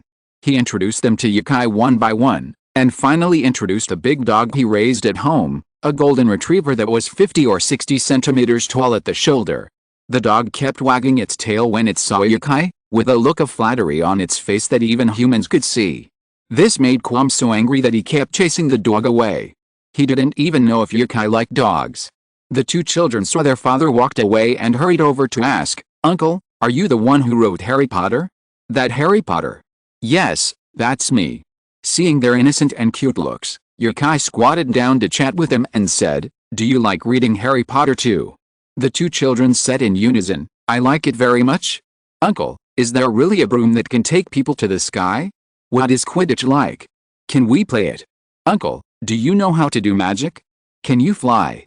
Calm came over to help Yukai out and said, don't hang around your uncle, Harry Potter is fake, it's fake. These 2 children are going crazy these past 2 days. They have to go to Hogwarts to study. I want you to go, but you can't receive our letters? Who can be blamed for this? Calm watched the 2 children gradually run away and said, oh, kids this age are so hard to raise, don't you think? Yukai shrugged and said, I don't have any children yet. He hadn't even planned on having one yet. Having a child now would be terrifying, he wouldn't have time to travel. And Saoirse was still a freshman in college. Oh, Calm said regretfully, shaking his head at Yukai. That would be so boring. So raising children is supposed to be fun. I've seen that, but if I think about it, it's true. Raising a son or daughter is also about raising a child. Playing raising games is also about raising a child. Raising a son or daughter equals raising a game. Playing games, how could it not be fun? But raising a child costs real money, often tens of thousands of dollars. Without that kind of money, it's hard to say you can raise a god or goddess. Lunch was red wine and pineapple pie. Calm wasn't exaggerating, his wife's pineapple pie was the best Yukai had ever tasted. Yukai rarely ate pineapple pie during meals, but sometimes at the airport, he loved to grab a pineapple or mango pie in the cafeteria before boarding his flight. He'd always eaten it as a snack, but now, the pineapple pie he'd had was practically a meal. After finishing his meal, Yukai went to Clara to learn how to make the pineapple pie. It's always good to have more skills, he'd make them himself to satisfy his cravings or as gifts. Calm usually took a nap after lunch, as did his whole family. But since Yukai was here, Calm cancelled his nap and arrived at a publishing house before work in the afternoon. He dragged Yukai into the lobby and said, "This is the miracle worker, Mr. Yi." The employees, whether genuinely or not, applauded, Some even blew whistles to liven things up. But, are you serious? I'm just an author, and you're editors. However, Yukai had seen many people with these micro-expressions, and he quickly realized that their eyes were fixed on Calm, not on him at all. Yukai wasn't under their control, and even if his books sold well, it wouldn't have any bearing on their interests. On the contrary, if the editor-in-chief was happy, they might have less work to do. Apparently, the habit of flattering superiors wasn't unique to China. After the introductions, Calm gathered a few relevant employees to discuss the book signing with Yukai. This was definitely not their first, and the main focus was on the location. The other procedures had been repeated countless times. Calm suggested holding the Harry Potter book signing in London's largest square, Dove Square, but Yukai felt that was too risky. He was mainly worried that no one would come. If the domestic media got wind of it, he couldn't imagine the stories they would spread. Yukai had seen through their true colors a few days ago. Chapter 273 Promotional Tour. Several people who came to the meeting took out a stack of data, handed it to Yukai, and said, "This is the sales report of Harry Potter over the past few days. It can be said that the current sales volume is far from reaching the peak of the book. Our suggestion is to hold a book signing event in the near future. After the signing event, when the popularity has reached a certain level, we can participate in the talk show. Does it have to be in Dove Square? Or can we find a shopping mall or bookstore? Dove Square is officially called Trafalgar Square. Yukai has long known this place. It is a very famous square in London. Use it for a book signing? Yukai is not very familiar with the UK. It doesn't matter where to hold the book signing. It's just to be safe. He wants to find a more ordinary venue. But Calm had full confidence in Yukai, or rather, Calm had full confidence in Harry Potter, and he said loudly, "Mr. Yi, you can trust us completely. Harry Potter can sign and sell books here. You don't think that sales of 20,000 books a day are low in the UK, do you?" A 30-year-old British man who stayed in the office to discuss the promotional plan also smiled and said, "Please rest assured, Mr. Yi, we often hold such signing events, and we have strict management for various specifications." Yukai was convinced and nodded, "I believe in your professionalism. Okay, I will listen to your arrangements throughout my trip to the UK this time." Calm laughed and said, "Don't worry, I remember you Chinese have a saying, since you are here, you should be at ease. It means that when you come to us, you should relax." I didn't expect Editor-in-Chief Calm to also study our Chinese classical Chinese. I accidentally saw it, haha. This sentence is more useful for you Chinese people. Then it's arranged. We will send out a message later. We will hold a Harry Potter signing event in Dove Square on June 9th. June 9th? The day after tomorrow? Yukai asked. Calm replied directly in Chinese, "Yes, the day after tomorrow." As for the show, Yukai was more concerned about the show than the book signing. He had never appeared on any foreign shows before, and while his English wasn't a problem, he wasn't entirely sure about the specific procedures. "Don't worry about the show," Calm reassured him. "I have a friend who also loves this Harry Potter book. He's a member of the BBC management team. We've already confirmed that you'll be on their show a day or two after the book signing." It seemed the publishing house had already planned all the necessary preparations. Yukai had no objections. These were the two main things he had planned for in London. Calm had called Yukai here today mainly to let him know about their plans. After all, Yukai was the most important person in this process. Another point was to let the publishing house staff know Yukai. His books were so popular now, and he might become a major author that major publishing houses would have to woo. It was essential for the staff to get to know him. After everything was confirmed, today and tomorrow were their leisure time. Calm took Yukai on a tour around London, acting as a kind of tour guide. Calm couldn't leave London for long. He had to prevent any emergencies at the publishing house. He had already visited London's surrounding attractions many times with his family, so this time, taking Yukai on a tour, he was familiar with the route. He also explained the ancient stories of the attractions clearly and without ambiguity. Although Calm weighed 200 or 300 pounds and was paunchy now, he wasn't always like this. Otherwise, he wouldn't have been able to find such a beautiful wife. In Britain, wealth alone isn't enough to win a beautiful wife. Appearance is even more important abroad than in China. When they reached the Thames, they saw many art students sketching there. So, he borrowed someone's paper and pen and drew a simple sketch of Yukai. His brushwork, though clumsy, was vivid and lifelike. Yukai's sketches were also quite good, but he didn't want to show off here. Someone had just been showing off in front of him, and it would be a shame to embarrass him so soon. The Thames is Britain's famous mother river, flowing through the entire city of London. The Thames River Basin holds a pivotal position in British history, a living history. Along the Thames are numerous scenic spots, such as Eton, Oxford, Henley, and Windsor. The famous London Eye, Big Ben, and Westminster Abbey are also located on the riverbank. Walking along the Thames, you'll see a massive suspension bridge. Its two towers, built across the river, face each other, resembling two lovers holding hands. This is London's famous Tower Bridge, a symbol of the city and known as the front door to London.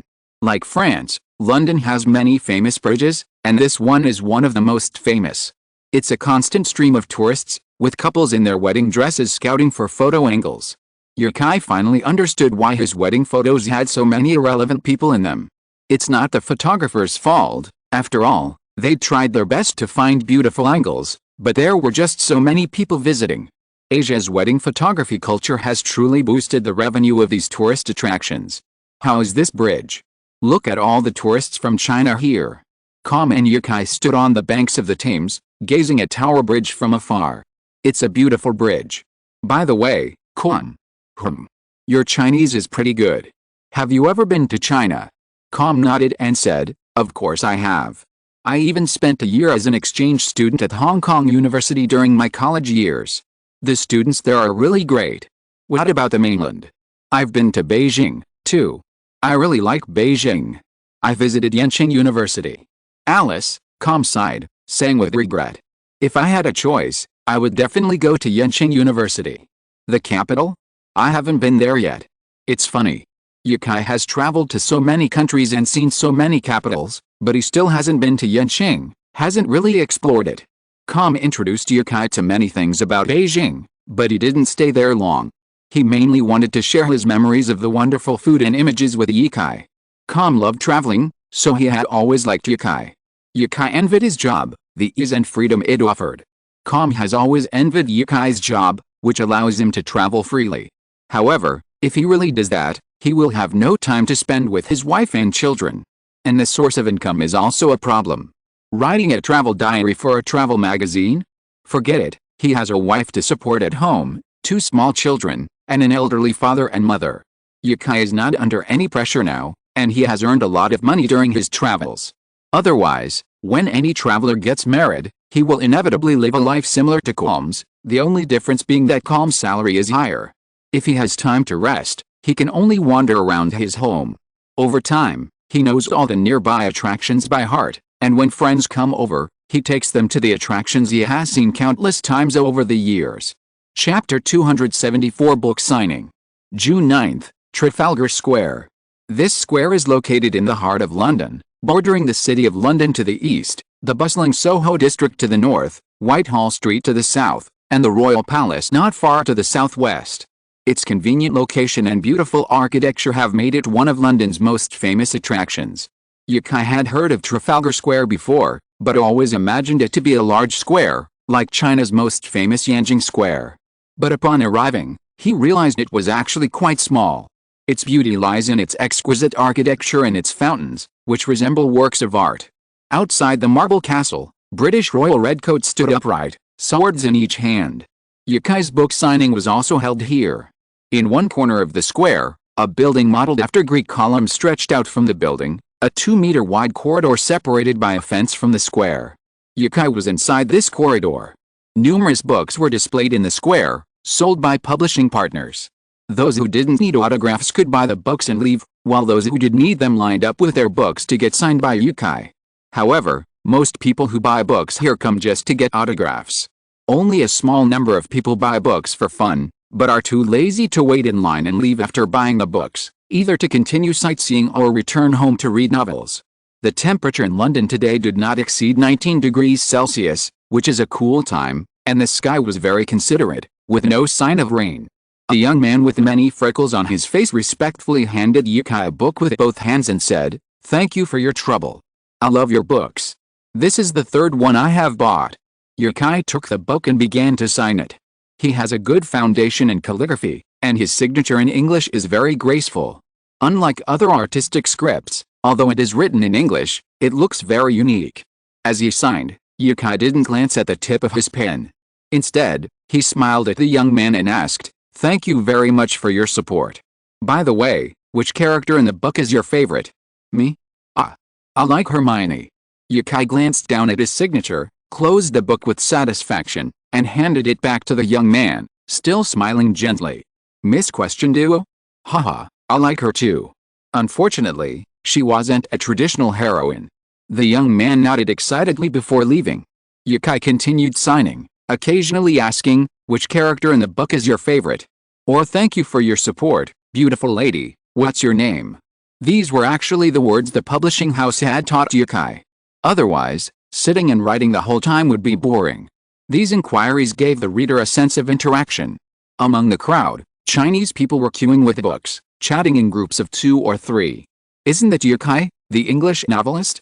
He doesn't seem as bad as the internet says. Yet, he's having a book signing at Dove Square, and there's been publicity everywhere in the UK these days. I've seen it multiple times coming from the station." This was a group of young tourists. A few days ago, when they left London for other cities, they hadn't seen any Harry Potter-related publicity on the streets. But since a few days ago, they've been seeing Harry Potter posters on the streets of Edinburgh. And the number has intensified over the past few days. They're in advertisements, at train stations, at subway stations, and even on the subway. It doesn't look like the flop that the domestic news is saying. If they hadn't known the book was written by Yukai, they wouldn't have associated it with a Chinese person. Now that domestic media have reported on the latest news about the book, the buzz hasn't reached the level it once did, leading many Chinese people to believe that Yukai's new book was a surprise hit abroad. After waiting for an hour and a half, the group finally lined up in front of Yukai. Yukai took the book and instinctively said, "Hello, thank you for your support." As he signed, Yukai looked up at the buyer, whose face was distinctly oriental. He nodded and asked in Chinese, "Are you Chinese?" "Yes, we are," she said, gesturing to the group behind her. "Thank you for your support. I hope this book doesn't disappoint you. I don't care much about others, but I hope my fans back home won't criticize me anymore." Before the girl could say anything, the person standing behind her quickly said, No, your book is just being released in the UK, and so many people in China haven't even read it yet and are already making random comments. That's completely unreasonable." Yukai signed the book in both Chinese and English, handing it to the Chinese tourist. He said to her and the group behind him, "Thank you. I hope everyone understands. A Chinese version should be released in China soon." Yesterday's sales were higher than before, but the increase wasn't as dramatic, not a doubling. After today's book signing, daily sales will surely exceed 50,000, and even 60,000 is a given. And this is England, not China, with its vast population. With such success, Yukai already had confidence in domestic sales. In fact, the publishing house had already begun contacting bookstores in Europe and the United States, as well as online bookstores like Amazon. In the near future, the Harry Potter books would be available in many major European and American bookstores. However, Yukai had not sold the Chinese rights to Cambridge University Press, so he still needed to contact a domestic publisher to republish the book. Translating the English text into Chinese was a challenge, but fortunately, no one would hold it accountable, unless Yukai himself was embarrassed. The sun moved slowly but steadily across the sky. When its warm rays passed over the rooftop, casting a shadow over Yukai's corridor, Yukai finally had time to check the time. "It's been 6 hours, can we eat?" He grabbed his windbreaker from another seat and put it on, casually asking the publishing employee next to him. Calm wasn't needed for such occasions. He had only appeared this morning to chat with Yukai. The employee, presumably a little hungry, nodded quickly. "Of course, we've found a restaurant. Do you want to go now?" Hearing this, Yukai looked at the still long line. Many people had been waiting since morning, and the longest wait was estimated to be 2 hours. Yukai had no idea where the restaurant they'd found was or how long it would take, so he said, "Could you find me 2 burgers and a Coke?" "Huh? No way. Mr. Yi, please come eat with us. It won't take more than an hour. There are so many people here." It was a headache, but also a joy. Yukai hadn't seen anyone trying to cause trouble all morning. Everyone was harmonious and well-mannered, Just like the British people he'd met before, always speaking with honorifics. Yukai loved this atmosphere and was a little reluctant to let his fans stand and wait for him for an hour. But our book signing wasn't a one-person event. There were over 20 staff members, and he couldn't just leave him here alone while they signed autographs and went to the restaurant for dinner. So, Yukai came up with a plan. As he signed, he said to the staff standing next to him, "Send some people to order first. We'll go later." Chapter 275 Be Braver. Half an hour later, someone came to tell Yukai that the dishes were on the table. The restaurant was a French restaurant on the side of the square. Yukai nodded, and someone began to apologize to the people in line, saying, "Please wait a moment. Mr. Yi has been sitting here signing autographs for nearly 7 hours. Give us an hour to rest." The man in front of Yukai, a man in his 40s, took back the book he had handed him and said, "Thank you for your hard work, Mr. Yi. Please go enjoy your lunch first. Please take your time. You deserve it." The British were accustomed to queuing, and they were willing to wait under reasonable circumstances. Yukai had been signing autographs for hours, and they had seen it.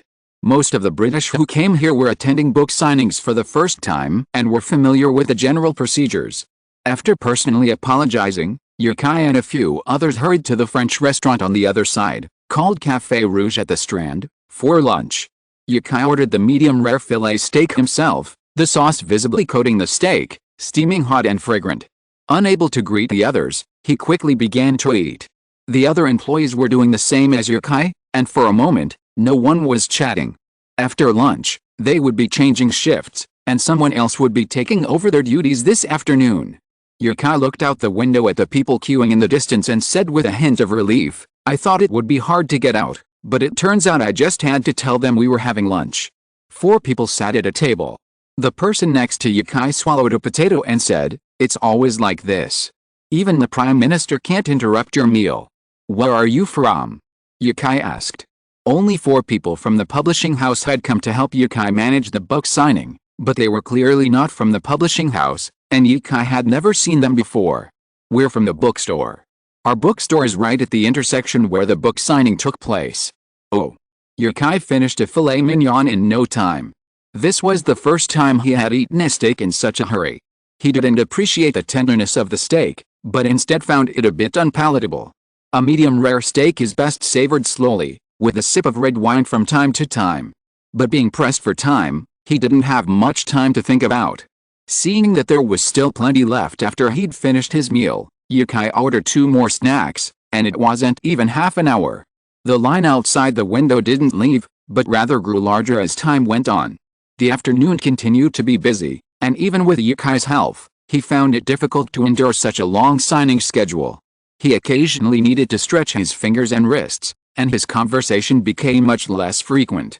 Most of the time, he was concentrating on signing, smiling and handing the book off afterward.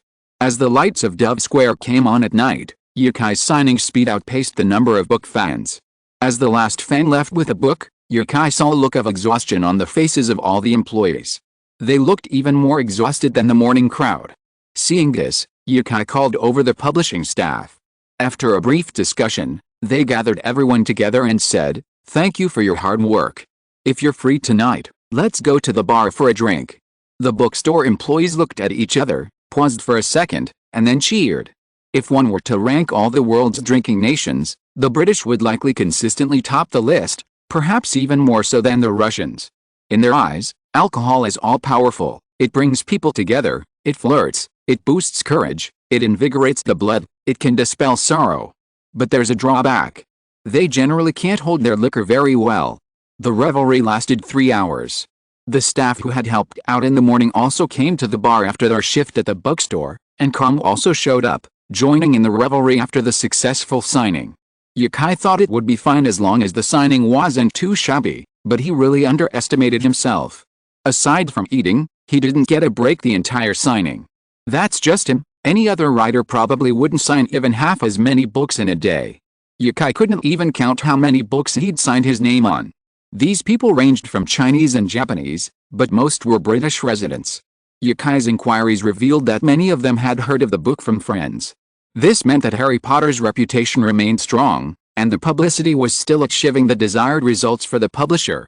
After midnight, The drunks, helping each other, left the hotel. Yukai's own alcohol tolerance had improved, and now he could even leave the bar sober. Com didn't drink much, and the two of them walked at the back of the group. London's nighttime streetlights illuminated the passers-by. Com noticed that Yukai's right hand occasionally trembled unconsciously, and smiled and asked, "You're tired today, aren't you?" "Not bad," Yukai said nonchalantly, then asked, "How many books did you sell today?" Com thought about the statistics the bookstore had just given him and said, "The specific data hasn't arrived yet. Right now, we can only know how many books were sold on site." "How many?" Com's expression was mysterious, and he quietly gestured with the number 2. Yukai didn't guess how many books were sold, but seeing Com's happy expression, he knew that the number of books sold on site today would not be too small, perhaps even higher than previously estimated. 20,000. Yukai said. "How can it be only 20,000? What are you talking about?" 200,000. "How is that possible?" Yukai exclaimed, then glanced at the people in front of him and lowered his voice to ask Com, 200,000? It was only 50,000 a few days ago. Com chuckled smugly, "Now you understand why I insisted you hold a book signing in Dove Square? There are already a lot of tourists here, and many people from other places who haven't even heard of your book will line up to buy it. And we've calculated that today is the peak period after our promotion. From now on, the sales of Harry Potter will not fall below 100,000 copies in the next few days. It's a bit scary. I signed 200,000 copies today." "Not necessarily," Com said. "Maybe some people just bought the book and didn't come for your autograph, but the stats are probably correct." "Not bad. Don't get too proud." But Com's face was almost overflowing with excitement. Yukai was also confused. 200,000 per bookstore per day? If it was true, as Com said, that daily sales would not fall below 100,000 in the next few days, wouldn't it soon surpass his previous 2 books? Isn't that a chance? Yukai's heart was also burning with excitement. If this trend continued, wouldn't there be a chance to make it onto the UK's annual bestseller list? Or if he was a little bolder, the whole world? End of this chapter. Thank you very much for reaching the end. Don't forget to like. Looking for more exclusive content and immediate access? Subscribe to our Patreon. Remember, every like, subscription, or donation encourages us to continue. Thanks to everyone. See you in the next video.